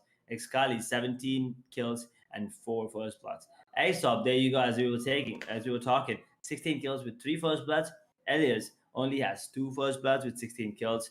Wimp has 14, Blackhawk 13 kills, Savage with 9, and Sasuke, not the game that he wanted, especially on the defensive half. On the attacking half, okay, understandable, KJ. I mean, we did see a lot of KJs that do get a lot of kills on the attacking half. Maybe Sasuke is a defensive KJ, but on the defensive half, he was completely destroyed by players like Ghost and Sai and Excali as well. So maybe let's just hope that Sasuke has a better game next one. Moving on forward into the Icebox, because KJ can play a crucial role on the map of Icebox as well. Well, yes, that is true. A site on Icebox is definitely one of those sites where you can play that KJ, because, well, you have maze, you have your orb area, you have the small ramp that leads up to the plant side as well. So all of these places, Killjoy utility is really, really useful, because all the angles that people need to peek are going to be at elevated positions. You always have to move your crosshair up and above your eye level to really take that gunfight with good crosshair placement. But for all this Killjoy utility, it's going to be down on the floor. And by the time you realize that, hey, I have a swarm grenade or an alarm bot in front of me and I need to walk away from there, either you're going to get peeked by someone or you are going to get hit with that particular piece of utility. Now, if it is that alarm bot, you'll be in a vulnerable state, which means that for the next 3.5 seconds, you will take double damage, which is honestly really bad for you. And if that is not going to be the case, you walk into a swarm grenade, which again is a grenade. It's going to do damage. It's going to get the better of your HP. So why not just play the Killjoy on A side and look to have the Viper or someone else play that B side, according to me at least. Right, and now VPG, they'll be looking forward to the Icebox, their map pick, and EXO will be starting off on the defensive half. A map usually, as we were talking about earlier, right? I mean, it is favored. I mean, attacking is favored, but I still think defensive half is where the magic happens, right? So I think Team EXO did do a really good job in choosing to go with defensive first and end it. Because Team EXO, they do not want to see bind. I mean, all of us out here, we do want to see bind, but at least now everyone wants to see bind except Team EXO, because they already have one in the bag, right? And VPG, they definitely want to take it to bind, and they want to take Icebox home, because Team EXO, if they win this one, they'll be moving on to the grand finals of Wildcard qualifiers, and VPG, they will have to play an extra match and then win that particular match as well to make it to the grand finals, or else they'll be out of Skyesports Championship 3.0. Well, yes, that is true. We will be seeing we'll either be seeing EXO or VPG go up against, Fear Legends or VIF Masters. But I believe that I think VIF Masters has been eliminated. So Fear Legends is going to be the team that EXO or VPG will be facing in the second game today. But either ways, it is going to be a really interesting matchup, because, well, if it is a Fear Legends versus EXO rematch, well, then Fear Legends will definitely be looking to get that revenge. And considering Ascent is one of the stronger maps for EXO as well as Fear Legends, if Ascent is played, I'm going to be really, really excited. And instead of casting, I would really love to sit with a bucket of popcorn and something to drink and watch as the battle unfolds. But hey, we've got to do our job, right? We do. I mean, we do. I mean, it's a bit more than that. We are the ones that are, actually narrating what's happening there. Telling you the story of what's going on in the game. And dang, I mean, you do a really good job, man. I mean, I look up to you every single time I see Sky Sports. And the first thing that comes into my mind is like, dang, and I have to say it's a pleasure and an honor to, be casting alongside you. So just a quick shout out to Sky Sports as well. And dang, yeah, it does feel good to be beside you, my man. I mean, it's this pleasure is all mine. I mean, it's really fun to have you alongside me to have that games because it really just helps you break down the game a lot more easily. And some things that I do miss, you do spot, and well, things that you do miss, I do spot. So well, that goes really well hand in hand. So some things like this, I mean, you need this kind of partnership in game as well for these teams as well. VPG, they need to figure out, can they get a duo going? Because sometimes all that you need is two players popping off and you can really win the game based on those two players getting all the kills and the rest of the team just supporting them in whatever they can do. You don't even have to get an insane 1v5 or 1v4. If you get it down to a 2v2 and are able to work along with your teammate and get that win, it doesn't matter. You might not get a clip, but hey, you're going to be getting around. And I'm pretty sure that for any one of these players, you ask them, would they get a 1v5 clip or would they rather get around for themselves? It's obviously the round at all times, right? I mean, unless if you're losing the match 12 or something, I mean, you still go for the round because you don't want to be losing a 13, I mean 0-13 in on the big stage, especially because the entire world is watching you. And I mean, it's gonna be there on the internet as well. People Yeah. are gonna be talking about it for a really long time if you lose 0-13.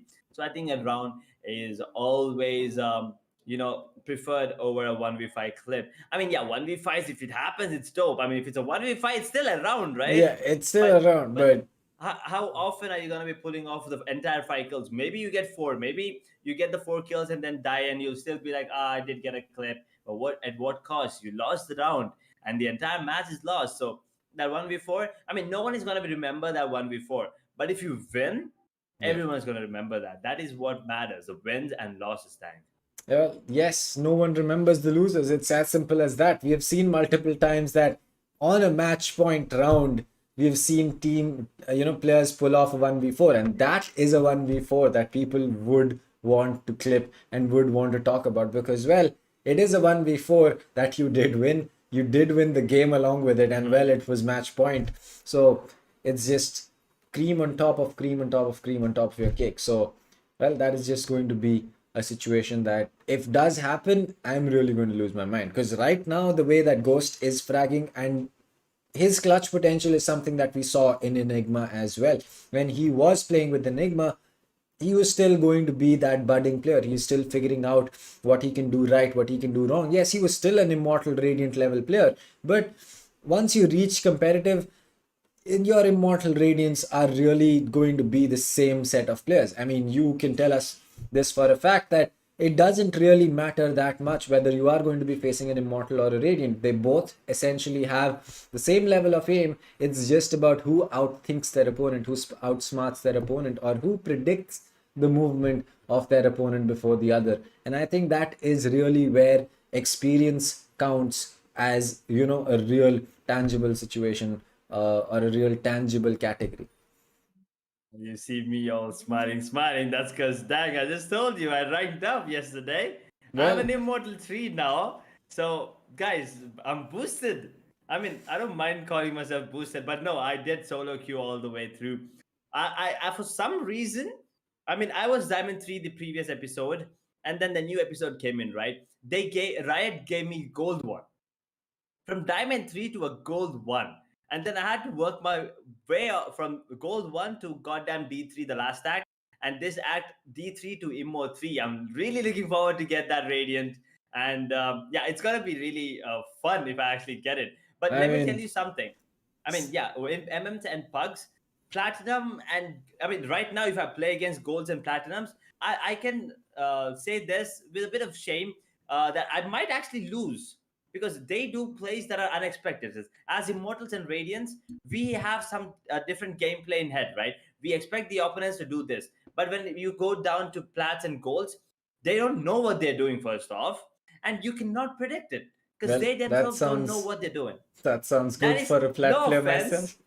no offense to anyone, but that is a good thing, I guess. But at the same time, that's a bad thing if you're an Immortal player because you cannot predict what the lower rank players are gonna do. But Well, all these teams, I mean, if they are in this particular tournament, they're pretty much Immortals and Radiants. Everyone, that is the top notch gameplay coming in all these teams.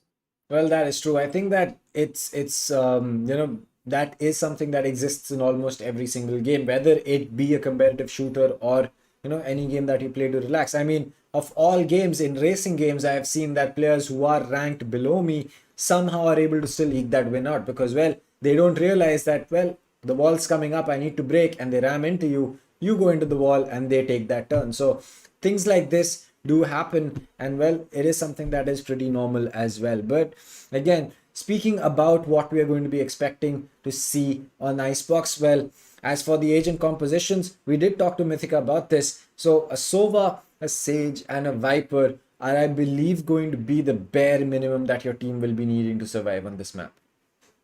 Yep, definitely. I mean, a Sage is mandate. You need to get that to control. But at the same time, KZ, as he was talking about the dual sentinels, may be a good option. A Cypher is just a no-no because it's a huge map. If you have, I mean, I've never seen. I actually want to see a Cypher, but maybe not at this level of this competition, right? Maybe in the early stages of the competition, where even if you win, lose, you still have a really good chance of qualifying, but not at this level. Cypher on the map of Icebox may not be a good option because there's a lot of way you can enter the side, and it's a pretty huge map. Maybe on A side Cypher can play, but on the B side, I don't think Cypher can do anything. Something like Viper, that's a really good one because you have the lineups as well. Along with the smoke cloud, you can actually stop the diffuse happening at any time. So a Viper is a must. I think Sova or KO, I believe, is a good one as well when compared to Sova. You do get the information. I mean, not exactly of where they are, but you still get the information of number of players if they are in the site, and also you disable them, which is a really good thing as a KO. Well, yes, that is true. And I think that the debate of having a KO versus a Sova is kind of not the right direction that people take the debate in because, people say that, oh, KO is a better Sova or Sova is a better KO. But are they really the same kind of initiator? No. I feel that more of that if I really do want to replace someone with a KO, I'm going to be looking at a Sky. I'm going to be looking at a Breach more than a Sova. Because Sova's kit for an initiator is more raw information based. He does not give you an advantage in terms of a gunfight that you take. He just gives you the position that, hey, either this place is empty or this place has an enemy right here. Versus with KO, it's more of that, all right, the player's in this general direction. Well, go ahead. He can only shoot you back. He cannot use any of his utility. So KO is more of the Sky replacement that you would say. Sky again has that kind of kit which gives you a little bit of information but also gives you an advantage in the gunfight that you're going to be taking because you can concuss your enemy, you can blind them for a really long time. But I feel that it just comes back down to the simple fact that if I am looking to replace someone with a KO, I'm probably going to be looking at that Breach or Sky. Sky, I think Sky is a good option there. I mean, Breach, yeah, you still have that concussion, the aftershock, and also the ultimate to get the complete side in your control. But I still think the Viper Sky with the wall and the flash. I think it's a really good combo. And with the Seekers, you get the information post plant, or as soon as you enter the side, you get a couple of kills. Then you ult, and then you get the information of if there are any more players in the side or if someone's flanking, right? So that's a really good one as well. Trailblazer gets you the scout. It's basically a drone which is not flying. So yeah, it's a wolf. It still gives you the information, and at the same time, it concusses them and deals 30 damage. So you may sometimes get the kill with that, and you're gonna concuss sometimes as well. But drone, it does tag. So it all depends on the team, right? I mean, if you want to go ahead with Sova or Sky or even Breach, yeah, you're right. But I still think KO is a better option. Sometimes or maybe a dual initiator may go in their favor as well. But at the same time, single duelist versus dual duelist tank. What do you think? Well, single duelist versus duel. I am going to go in for that single duelist because I personally cannot play duelist really well. So I would also like, kind of prefer that my teammates had another, another agent that had utility to help us out. Because having a Sky and a Sova can be really strong. Having a Sky and a KO can be extremely strong. And well, if you use both your ultimates at the same time, is there anyone who's going to be stopping you from walking into sight? I'm pretty sure, unless they are tens and they can land every single shot to the head, that's not going to be the case. True. I'm pretty sure even tens would let you go. Then, it'll be like, nah, I'm just gonna wait out these two walls because if he goes down, yeah, he might land, let's say, two insane shots, but then he's gonna go down, right? And as soon as he goes down, it gives you the opportunity to make way into the side and take control of it, and then in post plant positions, you never know what happens. You are sometimes you hit some shots that are absolutely insane, like the one that what was his name again? The jet from the side Elias. of VPG, Elias, right? The one he hit on the Excali. Excali just he was like, what happened? And then I don't know what happened. Maybe a technical issue, or maybe he did it on purpose. But his cam went off there for like few minutes there. So Excali was definitely not happy about that shot. He was not happy at all, and Ascent did go into the favor of Team EXO in a really good manner, as good way, I believe. EXO did it went really close the first half, 6-6. VPG put up a really good fight, but once the slight switch happened, shifting of gears, as we say, once again, Team EXO completely dominant and has taken that map, and now Icebox, VPG's map pick, and Team EXO on the defending half. We might be looking at a potential 2-0, which is what Team EXO and their fans want. But VPG Headhunters, they are not gonna let EXO walk away with the win. Pretty that easy at least. They're gonna put up a really tough fight, and if EXO wins this, they are the better team today. And then VPG, they'll be moving on to the lower bracket to face Field Legends later on in the day, and we might be looking at a rematch, potential rematch in the grand final for a slot for the final slot in that South Asian playoffs. Well, yes, the final slot is going to be going to one of three teams, as we said. The team from India, which is going to be Team EXO, the team from Bangladesh, which can be VPG, and the team from Pakistan, which can be Fear Legends. So this, as you can say, the option for any one of these three regions to have an extra team in the playoffs is still possible. Now, as far as things stand, we do have confirmation that the game is going to be going live really quickly, but Icebox is coming up. Chat, we want your predictions really, really fast. We want to know, who do you think is going to be taking the map of Icebox? Is this going to be a 2-0 end to VPG's run for the upper bracket final, or are we going to be seeing EXO falter and lose a map over here and then maybe look to take it home on Bind? But Bind is going to be a really interesting story, but more about that later on once we do actually, and maybe we hope, head over to the map of Bind. But till then, Edge, what do you think is going to be on Icebox? Well, Icebox, to be honest, since EXO are on the defending half, I'm looking forward to a 7-5 scoreline in the favor of EXO. And then from there on forward, as soon as the switch happens, I'm pretty sure EXO will be dominant once again. So I'm just going to go ahead and predict the scoreline as well. I'm going to say EXO has this in the bag 2-0. And the scoreline somewhere around 13-7, not more than that. I'm pretty sure, at least I feel confident about the way that Excali and Ghost are performing today, especially Ghost. That Sky did one hell of a job on Ascent. So I'm pretty sure he might be picking up that Sky once again, or maybe a Phoenix to make it a dual list. But either way, I believe it's 13-7. What do you think, Dan?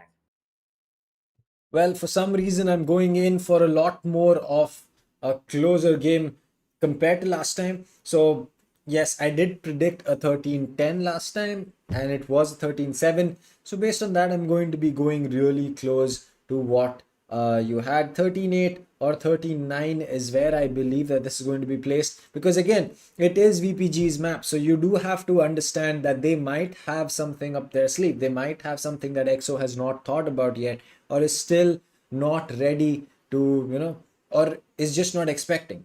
So given that element of surprise, I'm going to give VPG the advantage and say that maybe they can pull in a lot more rounds than they were able to on Ascent. But either ways, I still kind of do agree with you that I feel that EXO is going to end it over here. But again, if I do get proved wrong, I'll be more than happy because, well, who doesn't want to see a third map between both these teams? Yep, I mean, especially since it's Bind, right? Bind is a beautiful map. It's gonna be super fast paced, and at the same time, I mean, you can play it really passive, but I believe both these teams would want to play it really, really fast, especially because of those teleporters there. But let's see if it goes to the deciders map, because right now it's Icebox, and the agent composition is where it all depends on. What it all depends on, because I'm pretty sure a Jet pick is inevitable from both these teams, a Viper pick as well. I'm looking forward to see if a Sova is going to be coming up from both the teams. And if Sai picks KO, I'm going to be the happiest man on earth right now. But yeah, a Sage pick is inevitable. And I'm pretty sure Blackhawk will be the one picking that's, the Viper.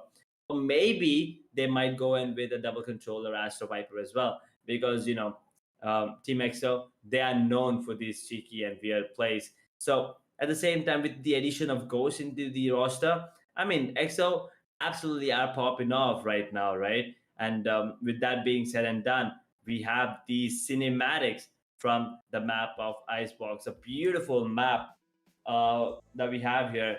So Icebox, what were your initial thoughts here, Dang, on the map of Icebox? Well, on the map of Icebox, I'm going to be, perfectly honest. When we initially saw Icebox come into the pool, I wasn't that happy with the map. It kind of felt as if pushing B side was just impossible because every single time that you would push, there'll be multiple angles that you would have to watch. There was no real way of, pushing into a side and feeling safe. There was no feeling that, all right, I'm here, I've taken this section of the map under my control, and I feel that I am going to be having a good time over here. It just never felt like that. But now it's time to look at the agent select. So Blackhawk is shifting up from that sentinel role, or rather, I believe Blackhawk was on the Astra. So yeah, the controller role over to the duelist, while Wimp from the sentinel heads over to the controller. Sai on that Sova as usual, Excali on that Jet as usual, and Ghost is going to be switching out that Sky for a Sage. So a double duelist, a single controller, or rather we can call Viper a half sentinel as well. And well, they have an initiator on Sai. As for VPG, they have the Jet, the Viper, the Sova, the Rena, as well as the Sage. Now Rexvers has come in. He is going to be a sub instead of, I believe, but I cannot pinpoint the name as to who he is going to be replacing, but he is going to be a substitute coming in for the side of VPG. Maybe he's going to be a lot more useful on the map of Icebox compared to the player that he is replacing, because some teams that have multiple players in their lineup do like to run a certain set of players on a particular map, depending on who is able to play a certain map very well and who is unable to do so. But with that out of the way, it is time that we walk over to the teams as well as these players so that we can take a look at what they're trying to do, how they're feeling. Then there you go. VPG is having some smiles across their face. They're still having a good time. They know that they can still fight and try to take this win. But as for the side of EXO, they have the star players. They have Sai on your screen. They had Excali. Could see Wimp. And well, there you go. There's Blackhawk.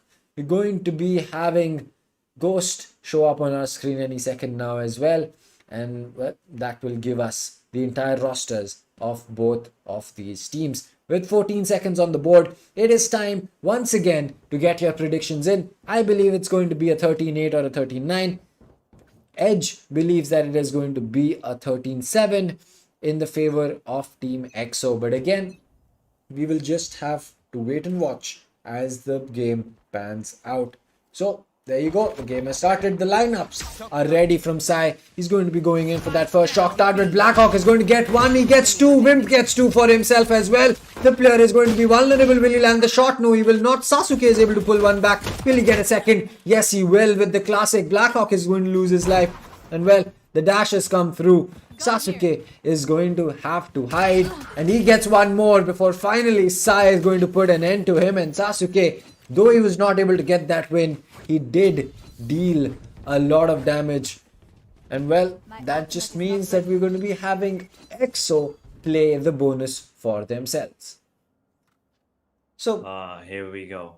yep, that was an exciting pistol round.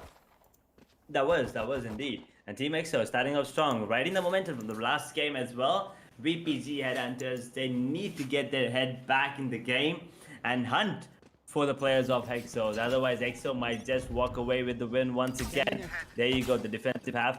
Recon towards B. Oh boy, Sai, beautiful shot that did not deal a lot of damage, but did enough. Xkali gets one. Xkali gets a double with his share. Blackhawk, look at that. No one's hurt him? Okay, what happened? No one has heard Blackhawk satchel for some reason, but Xkali with the sheriff gets himself a triple. I mean, the composition, right? We were talking about the Asian lineup. The double deal is Blackhawk. Instead of the Phoenix, he has opted for that Raze, which is a good choice if you ask me, you know, especially with the paint shells and the boombot and also the satchel. There's a lot of possibilities and opportunities for you to enter the site. And also the showstopper is a deadly ultimate. Well, the showstopper is definitely a deadly ultimate, but right now, it seems that we're going to have to wait a little bit so that we can try to understand and figure out what these teams are looking to do on their full buys. Now, as for VPG, this is going to be a really interesting and an important pick that they might get if they do end up getting that. But it's going to be a very slow round, I think, coming in from the side of VPG. They don't want to give their positions away and they don't want to be overly aggressive, but it looks like Ghost is just not taking anything because he's just going to get one track for himself. Savage did spot Wimp, so the Viper has been taken out, but Xkali, well, he's just holding that angle, wants to make sure that he can get a pick for himself, and well, that operator is going to be devastating if someone walks in to his line of sight. Revealing area. True. And finally, VPG, they do have the man advantage, but Xkali actually takes it down. Xkali, beautiful shots. What the hell? Gets a kill on the Sasuke as well now. Ghost with the casual kill onto the player. I believe that's Nico, the substitute player for VPG. So yeah, side teams will finish off Aesop once again. I mean, you know, Sai predicted that he knew someone's gonna be coming in from mid, and EXO wins the bonus as well. I mean, not the bonus that you usually see because we do have an operator picked up on Xkali, but that operator was put to really good use. VPG Headhunters, the economy is broke. Team EXO, they are clawing their way back to the top because they almost got the better half of the VPG Headhunters, especially because the bonus went in their favor. And now the economy, look at that. One of the players is playing with no shields. That is Nico. Well, that is going to be an interesting buy coming in from the side of VPG. They're looking to force this once again, as Wimp this time is going to get the better of Elias. Will they walk up through this? Molly is going to be the real case, but Blackhawk, what a satchel in the start of the game, and he's already made his way all the way up to Tube. He gets a free pick on the Sage. That means no more healings for the side of VPG. Ooh. VPG Headhunters once again. 2-man down. Reina is low as well, so we're potentially actually Sage is down. Almost taken out. Xkali gets a beautiful shot into SOP. And Nico goes down this side. Once again, getting those final blows. He's like the finisher for the side of Team EXO, you know what I mean? And right now, the economy once again looks broken. VPG, I don't know, for some reason, they do not want to eco any round. That is not a good thing if you're a VPG fan. Because if you keep force buying, you will keep, you will have to keep force buying because the economy is now going to get built up. It's okay, you're losing rounds, it's fine. It's still it's pretty early into the game. It's okay to lose few rounds, get that economy built up, get that confidence built up, and then maybe make your way back into the game. Well, that is definitely true, and So far, so good for the side of EXO. Ghost is going to be getting the opening frag this time. The Sage being the one getting that kill. She gets a second one once again. He's going to drop that slow orb, make a fallback, heal himself back up. And Excali, well, he's the sentry because Sai is going to be getting another one for himself. He spots a second time. Savage is going to get taken out. And Sasuke, he's walking down the ramp. And I really don't see him getting any more than that one kill. Though that was a good shot, it still meant that he is not going to be able to walk away with a win for his team. 5 rounds to nothing for EXO. And it looks like, well, both of our predictions are going to be absolutely wrong.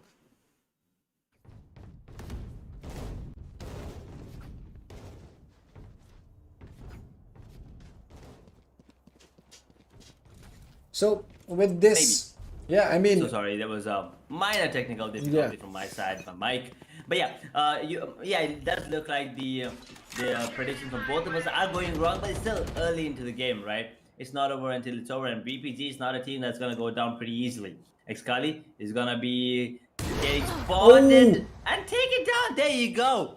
I don't know how we missed that, but at the same time, I don't know how SOP connected that. That was an insane shot there, Dan. I mean, that was interesting. Neither was Excali flashed, and neither was he able to get that kill for himself. Now, that is kind of surprising, but it looks like Blackhawk is going to be dealing a little bit of damage, and this is the first time that we're seeing VPG being able to be this aggressive and walk away with it. But it looks like this Viper's Pit is finally going to be the reason that they take a round for themselves. But Wimp has some other ideas. He's going to be getting a kill for himself as Sasuke gets another frag and pulls it to a 1v3 clutch for Ghost to pull off. Now the Sage has pulled off multiple clutches like this, but will he have enough time and will he have the confidence in his gunfights to really get that? He spots one player. He's going to walk away from him, and well, you had to take that gunfight, my friend, because it looks like Ghost is not going to be able to do that, but the op will get recovered and VPG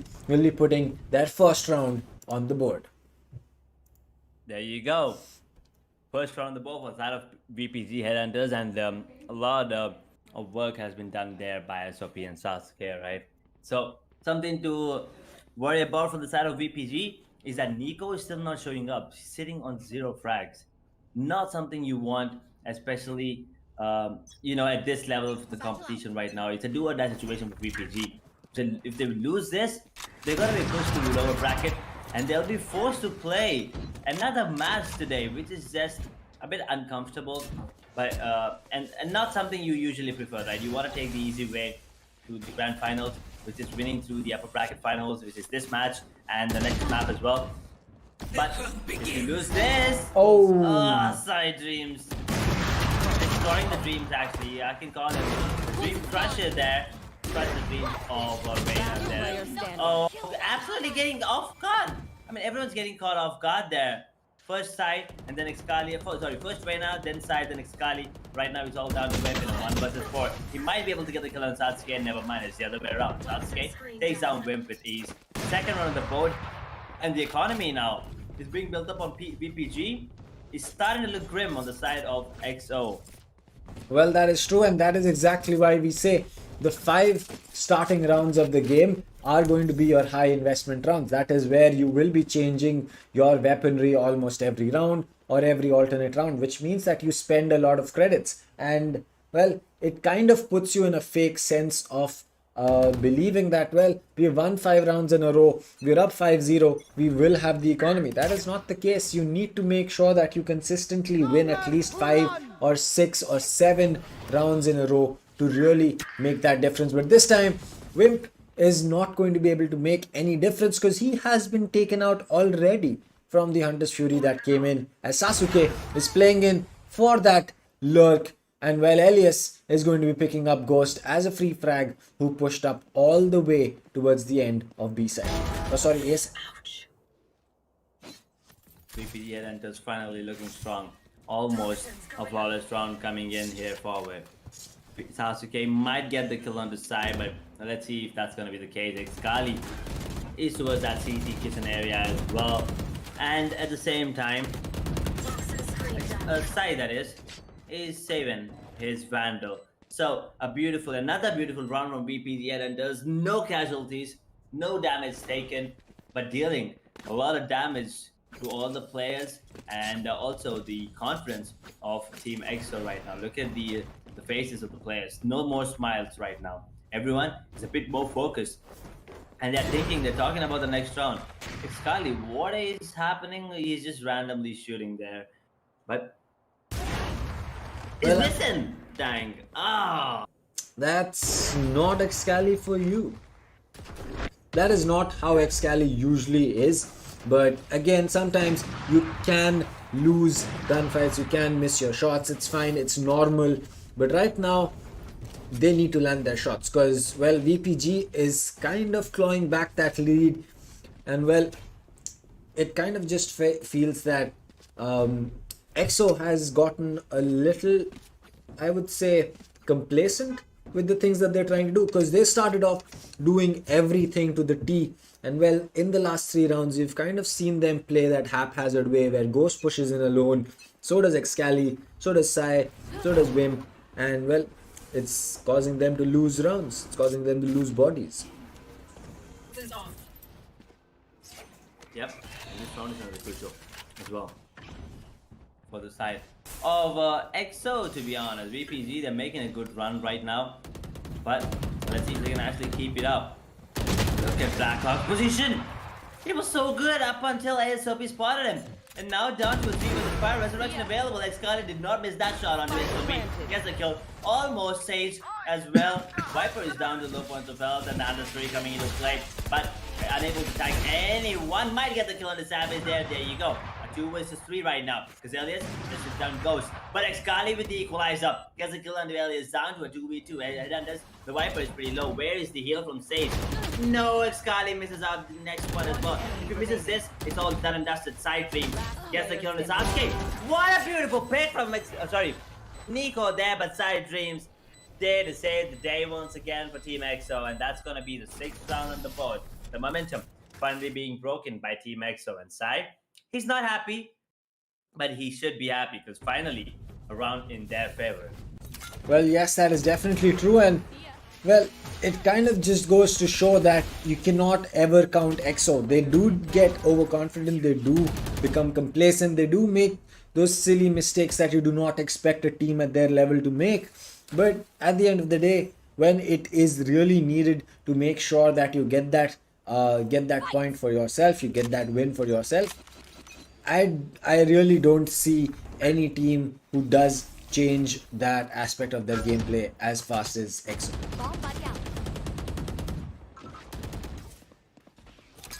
Yep. So, well, it also kind of does fall in a position where VPG is making these small mistakes, but there you go, it's going to be Sasuke who's able to lurk up tunnel, and well, he gets a free frag for himself. Sai gets one more for his troubles, but Sasuke is going to pull that one back with a Vandal headshot, but not before he takes a ton of damage from that particular gunfight. Now he and his teammates will have to take on 2 full HP players coming in from the side of Team EXO in a possible 2v2 retake. Possible 2v2 retake indeed. And now 45 seconds on the clock. And the poison orb has been emitted, and the blaze storm has been activated from the jet of VPG Headhunters, that is Elias. And Sasuke is down to 26 points of health, so advantage in the favor of Team EXO is what I would feel. But it all depends on the aim as well. Viper is not going to be hearing any of this right now, but as soon as the spike gets planted, there you go. The information is relayed.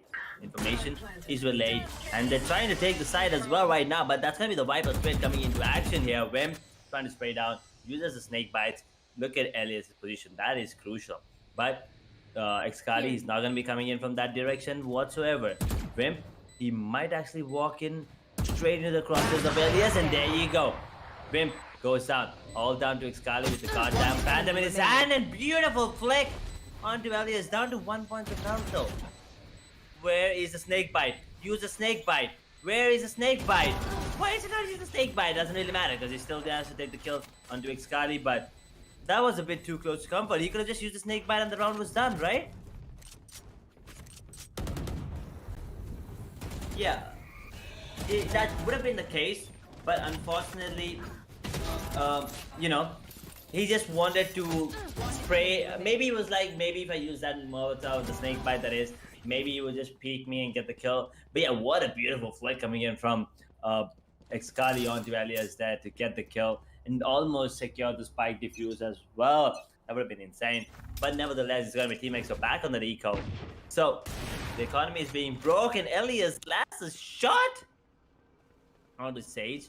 But yeah, he still needs to get himself healed up back to 100 points of health. It's an eco, and oh no, Excali taking a bit too long this time. He did manage to land the shot, but yeah, 4v5 back to a 4v4 actually. Make that a 3v3 because Sai is on fire. Dismiss being taken right now, a 2v2. What is happening? An eco round. Lots of chaos here, dying. But at the end of the day, SOP delivers once again with a 4K and 5th throw on the board to the side of VPG Headhunters. Well, that chaos is exactly what helped Aesop just walk in and get those frags for himself, and that is going to be something that you have to really understand that, well, the man can clearly land his shots. The fact that he was able to be in the center of sight and deal so much damage to every single player around him, this tells us that, well, he was indeed ready for, you know, every single gunfight that he was going to take. But still, with that out of the way, it is the final round between both of them. But it looks like Excali has gotten the better of two players. The Stormblades come out. He's going to connect to another one. 3K for himself. Will he get a 4? Yes, he will. Will he get the ace at this point of time? He has already gotten 2 with the Phantom, 2 with the Blades. The third one on the table. Will he get this kill? No, he will not. Sasuke gets the turnaround. But Blackhawk is there to make sure that the round finishes off, and there you go, there's that smile that we were looking for so long, and there, that's Excali for you. Yep, there you go, that cheeky little smile. It was like, I missed the ace. But yeah, he did do a really good job. That was almost an ace, but he completely destroyed the side of VPG Headhunters this particular round. 4K, their beautiful performance of aim and skill.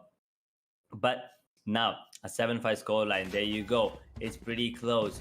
But now, I mean, I did call the 7-5 scoreline, so I'm happy about that. But then, it's still the side switch, and now anything can happen. Because now, VPG, they're on the defensive half, and Team XO, they have that they usually prefer. Let's see if they can make it work and be dominant like the last match, or are VPG Headhunters gonna make a small comeback here? Well, if the comeback is going to be on the cards, then we will definitely want to see that. But so far, so good for the side of, well, so good for the side of XO. They have been able to get the better of VPG in so many more rounds than we would have expected. But this wall coming in from the side of the Viper of VPG is going to be of immense use. But good use of the Sage Wall to really cover up one of the major angles from CT and try to hold that spike in a different position. But again, the recon's going to be coming out. The Rena is pushed up all the way. She gets that ding, but she does not get the kill. And well, Blackhawk gets 2 and Ghost gets 1 more for his troubles. And well, that just means that we are going to be seeing a 2v5 situation. The wall is finally going to fall. Revers gets 1, Elias gets taken out, but Ghost to finish it off with the classic in his hand. And a 3K for him, 2K for Blackhawk. 2 players are more than enough from XO to finish off the entire squad of VPG. Oh boy, that was a really good round. Almost a flawless round coming in from Team XO. But nevertheless, a round in their favor. 8th round on the board, and VPG Headhunters, they need to make it work right now, or else it's gonna go mayhem for them. And look at that. Team XO already a 3-round lead. We're looking at a potential 4-round lead because it's gonna be an eco. Only shotties coming in from 3 players on the side of VPG. Everyone else are going to be sticking to classics, actually only 2 shotties. So this should be an easy peasy round for the side of Team XO. There you go, the first blood has already been taken by Excali. And the ARB has been secured as well. Wimp will get the kill on the Nico. And now a 3 versus 5. Wimp is actually good for another kill, but look at the timing. It's all about the timing there on the Sage and Jet. Oh, sorry, the Reyna and Jet there. But look at Sova. He might actually get the kill. Never mind. It's gonna be Wimp with another one onto Aesop. Elias goes down to Wimp as well. Savage, can he get the kill this time? Does not. Lands a beautiful shot of Wimp. What? The right click, dang. I mean, Riot needs to work on the right click. That is absolutely insane. I mean, Accuracy of that right click, man. I mean, yes, that was insane, but trust me, I've been on the receiving end of even worse. Have you been double headshot right clicked from C long on Haven? You probably haven't. Oh my god. Yeah, Oh, so I mean, mean, thank God I haven't. yeah, because well, sometimes I'm going to be standing right next to the opponent and I right click and then I die and I'm surprised because then when I see my damage log, it says that I hit one bullet to his leg and I'm like, bruh, I was just standing right next to him. How does my bullet travel so low that it hits him in the leg? And I end up tagging him for 20 HP. But when other players go in and hit their right click, well, they're going to be doing so right at my face, and well, they connect with all two of the bullets that are needed. But again, that was a smart play coming in from the side of EXO. They did lose their initial few bodies, but it looks like Side Frames comes in from the back, and well, oh sorry, that was a smart play by VPG. It just didn't play out in their favor. Now it's down to Aesop in a 1v3 in a post-plant situation, who will have to retake all the way towards B. And I don't really think that that is going to be a smart idea. Maybe hold off, go in for that save, and that is actually what he is looking right now to do. Yeah, I mean, there's no time as well. But plus, with players like Sova and with agents like Sova and Viper still alive after the plant, it's pretty much close to impossible to retake.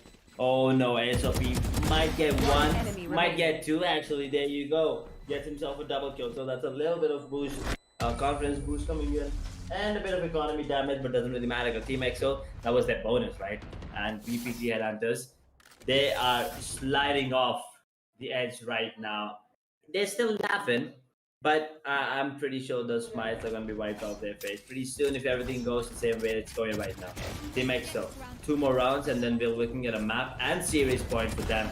VPG Headhunters, they might have to go ahead and play the lower bracket as well. Well, that is definitely going to be a long day for them because, well, Pure Legends is not a team that you can take lightly. But just looking at the kind of kills that we have on both of these teams, they are still very inconsistent. I mean, usually we do see consistency in teams having plays, having players that are really close to each other in terms of kills. But right now, that is not seeming to be the case for either one of these teams. Blackhawk is going to spot one player in the back of CT. 2 players get pinged. Will they get finished off? Yes, he will. Blackhawk gets one for himself. Elias is able to pull one back with the Ghost, but Wimp is able to finish off Aesop. And the Rena getting taken out means that Elias is going to be in a tough spot. Now Rexverse is going to be losing his life. That's the Sage off the board. Excali got that frag, and Savage, he has a Bucky in his hand, and well, pushing through that Viper wall with a Bucky is not the smartest of ideas. But Elias, he has other plans. He's going to get the better of side dreams. There's still going to be the man advantage in the hands of EXO, not to mention the weaponry. But 10-5, you need to make this push, VPG. They're going to be doing that. Elias gets one more for himself, but gets taken out by Excali, who's going to be on the top of yellow box. And with time dwindling, it's time that these players make a fall back. Now Savage, he gets one more, but he cannot recover that weapon and falls to the explosion. Well, that just means that 11-5 on board. 3 rounds, or rather 2 rounds, are all that separate Team EXO from a potential third map or, well, a spot in the eliminator or in the wildcard grand finals. My god, did not see this one coming as well. I mean, yeah, it looks like I've been saying this saying this every day, but it is what it is. Team EXO once again coming out on top. VPG Headhunters, they need to make it work right now. 2 more rounds for EXO, and it's all that and dusted for them. They can go have a chill pill for today while VPG go ahead and face Field Legends who are evading them already. Once again, Blackhawk, what the hell was that? Oh my god, gets a kill on the ASOP. And right now he's looking for more. He gets another one. Never mind, it does deal a lot of damage, but Elias will get the kill with the operator. Sage heals himself out, which means Sova is down to really low points as well.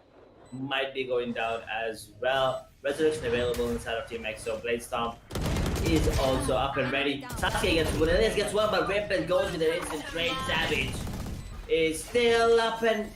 Oh boy, Vim. He did put out the Viper's Pit, but Savage spotted him and that Odin Spray got him, which means it's gonna be the 6th round on the board for the side of Headhunters. And Sova, although he was low, did manage to get himself a triple kill with a goddamn Odin. Well, yes, that is true. And, well, you kind of just have to understand that, well, we are going to be, in a position where every single round for VPG counts. You make a single mistake and, well, that's going to be game over for you. That is gonna be the situation if everything goes south for VPG. They need every single round. They cannot even afford to lose one round, to be honest, because as soon as they lose one round, it's gonna be map point for EXO, and it's gonna get into the heads of the players of VPG Headhunters, right? So something to look out for. Oh, that nade! If it went into the nest, that would have been insane. But ASOP. Oh, Blackhawk doing the same thing again. But the result this time is a bit different there. ASOP this time gets a kill, but Bam will get the kill as well onto SOP. But Savage, what? Kill on side dreams with the Hunter Fury. Resurrection is available, so that might come into play here. There you go. Side dreams is going to revive. Rim goes down to Savage. Zone in there once again. Nico goes down to Excalibur, down to a 3 versus 2. Actually, a 1v3 to Sasuke, and Savage got one to the side. Gets one, but that's about it. Sasuke will get the kill onto side. 7th round on the board. Headhunters, they are on their way, making their little comeback right now. What do you think, that comeback, or maybe a couple of rounds and then EXO will take it home? I mean, EXO is definitely looking to finish it off right here, right now. So I wouldn't be surprised if we see EXO suddenly just go into the groove and take these 2 rounds and finish it off. And I think that they're going to be thinking about it right now. They're probably thinking that, oh, we've had our fun. Let's finish the game off. And, well, once we do that, we can have all the fun that we want. But right now, it's going to be an interesting Viper wall being cast by the side of Sasuke, because, well, that is going to be cutting off a mid peak from Boiler as well as prevent anyone walking in towards A side.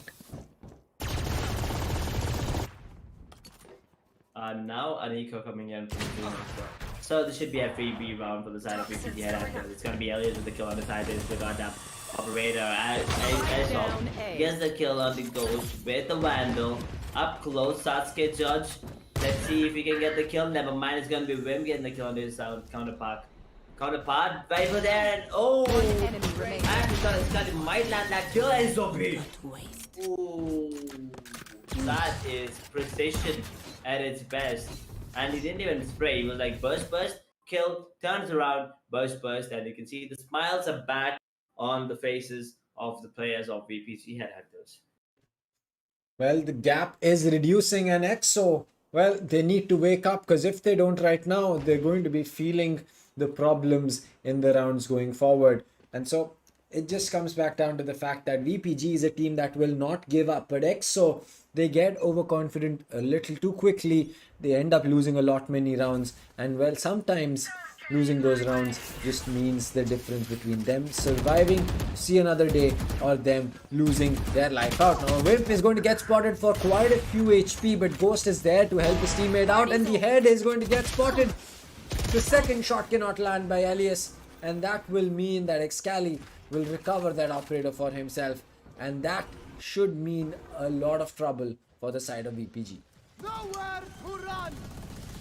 Oh, the Hunter's Fury coming into play right now. Team EXO looks like they are good to take this one home as well. 12th round on the boards almost. Sasuke with Judge. Nothing he can do. He has a classic in his hand right now. There's nothing he can do. Takes a bit of damage. Actually gets killed by Ghost.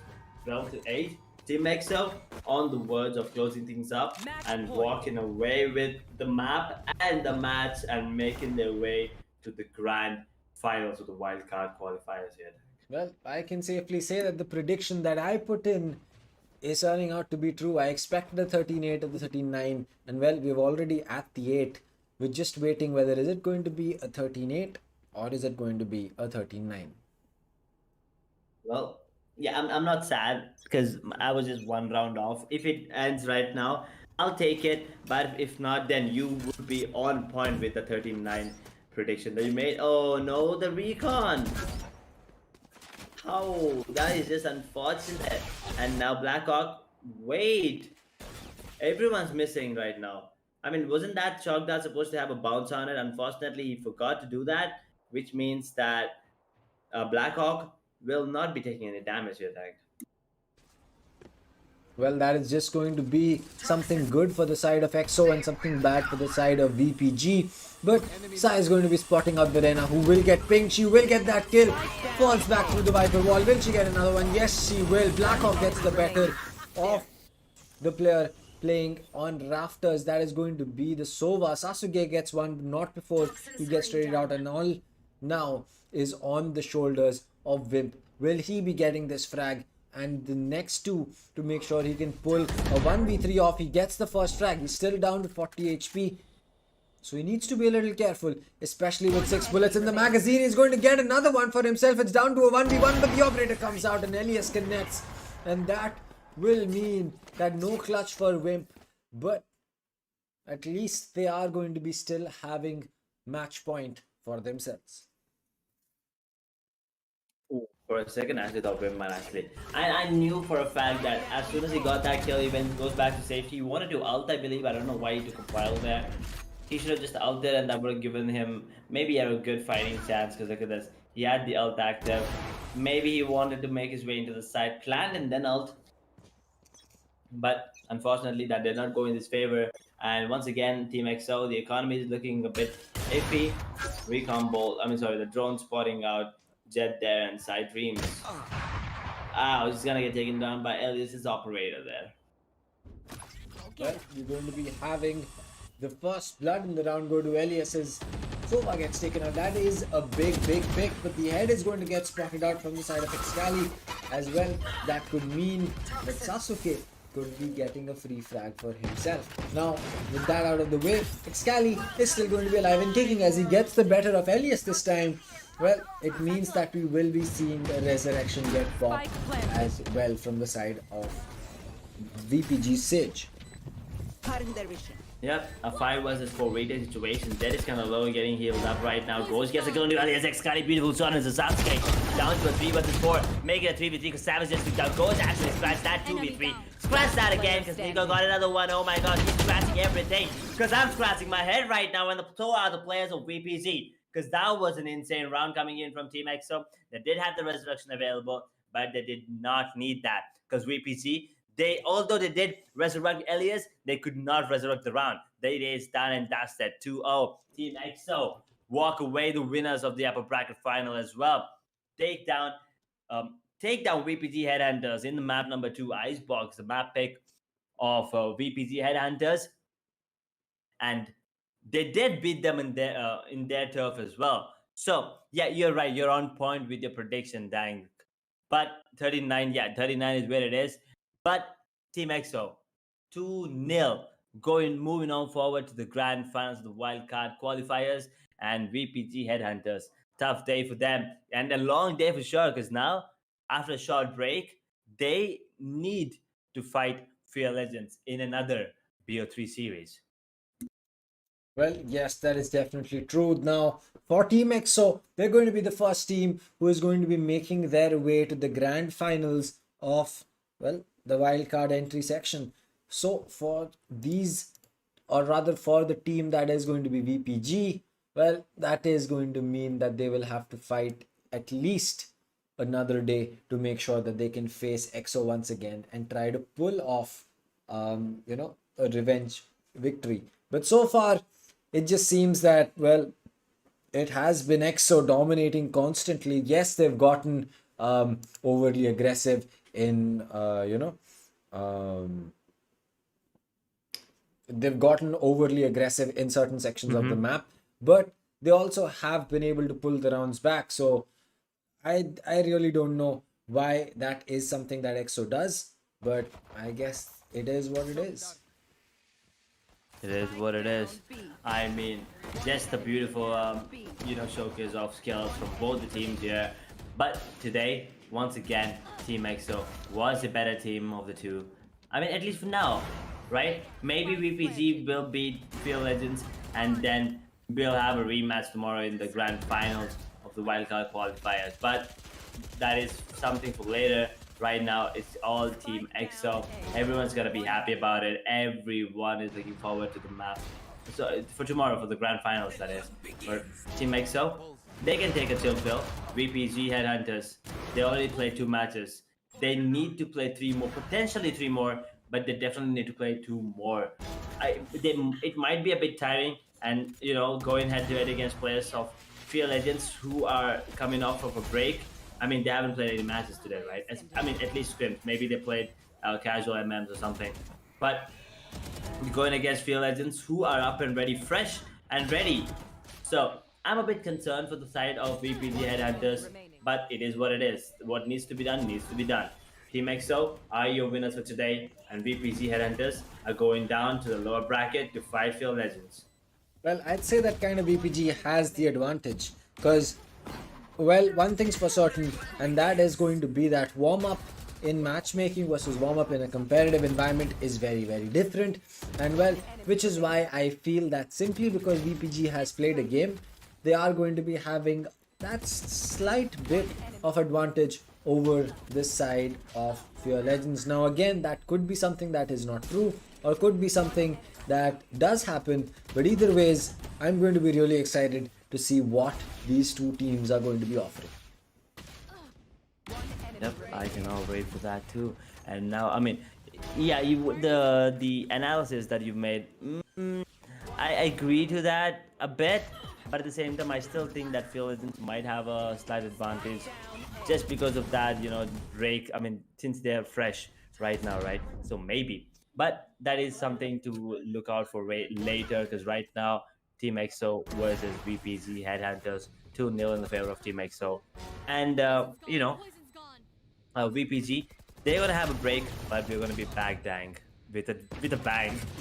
Well, that is definitely true. We will be back after this game with the lower bracket final. So, well, Team EXO 13-7 on Ascent, 13-9 on Icebox, walk away with the BO3.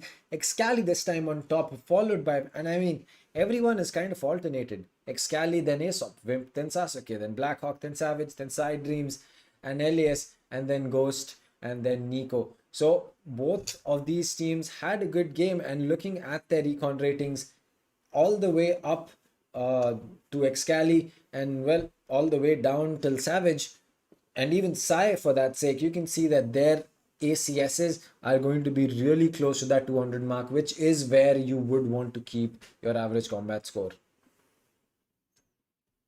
Yep, there you go. Let's take a quick look at the scoreboard here.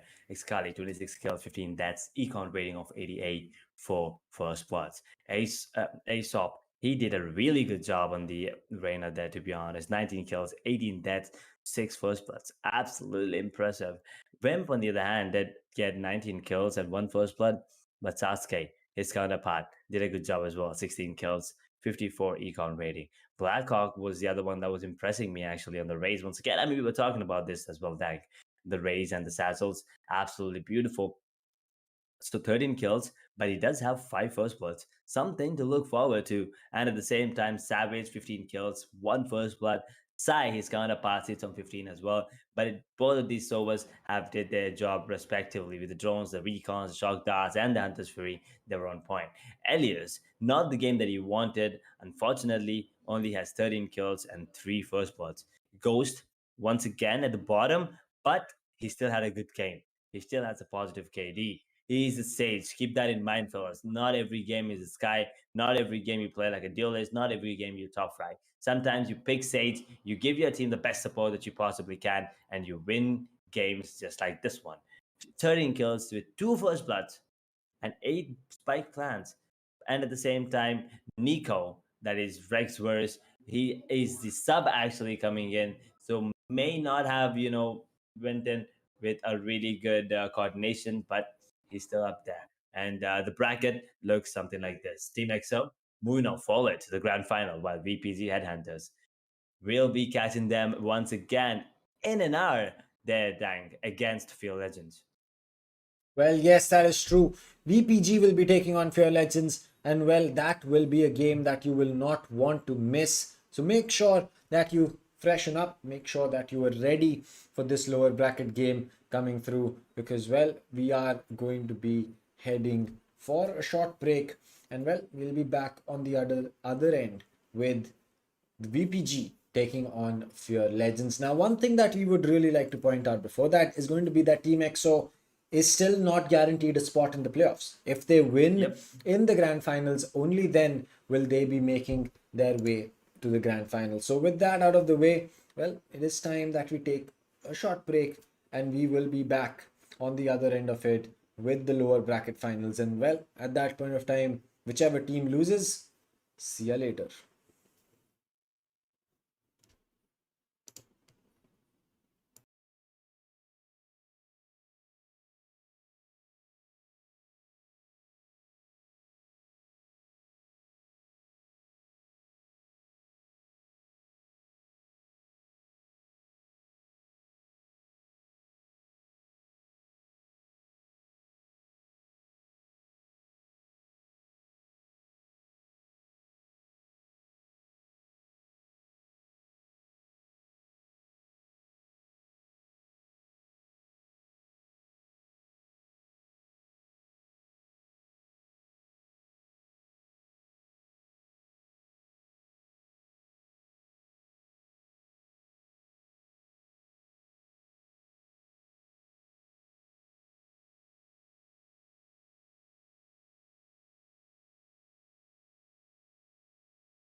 From a driver's point of view, to get ahead, you need to understand the data.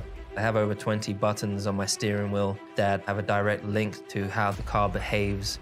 So I'm studying that in the background on computers all the time. I'm super grateful that we have AMD with us. It's a huge asset for us. When we come back into the garage, the car downloads and the data pops up on my screen. The faster we can get that, the faster I can analyze it and the faster I can get back out there.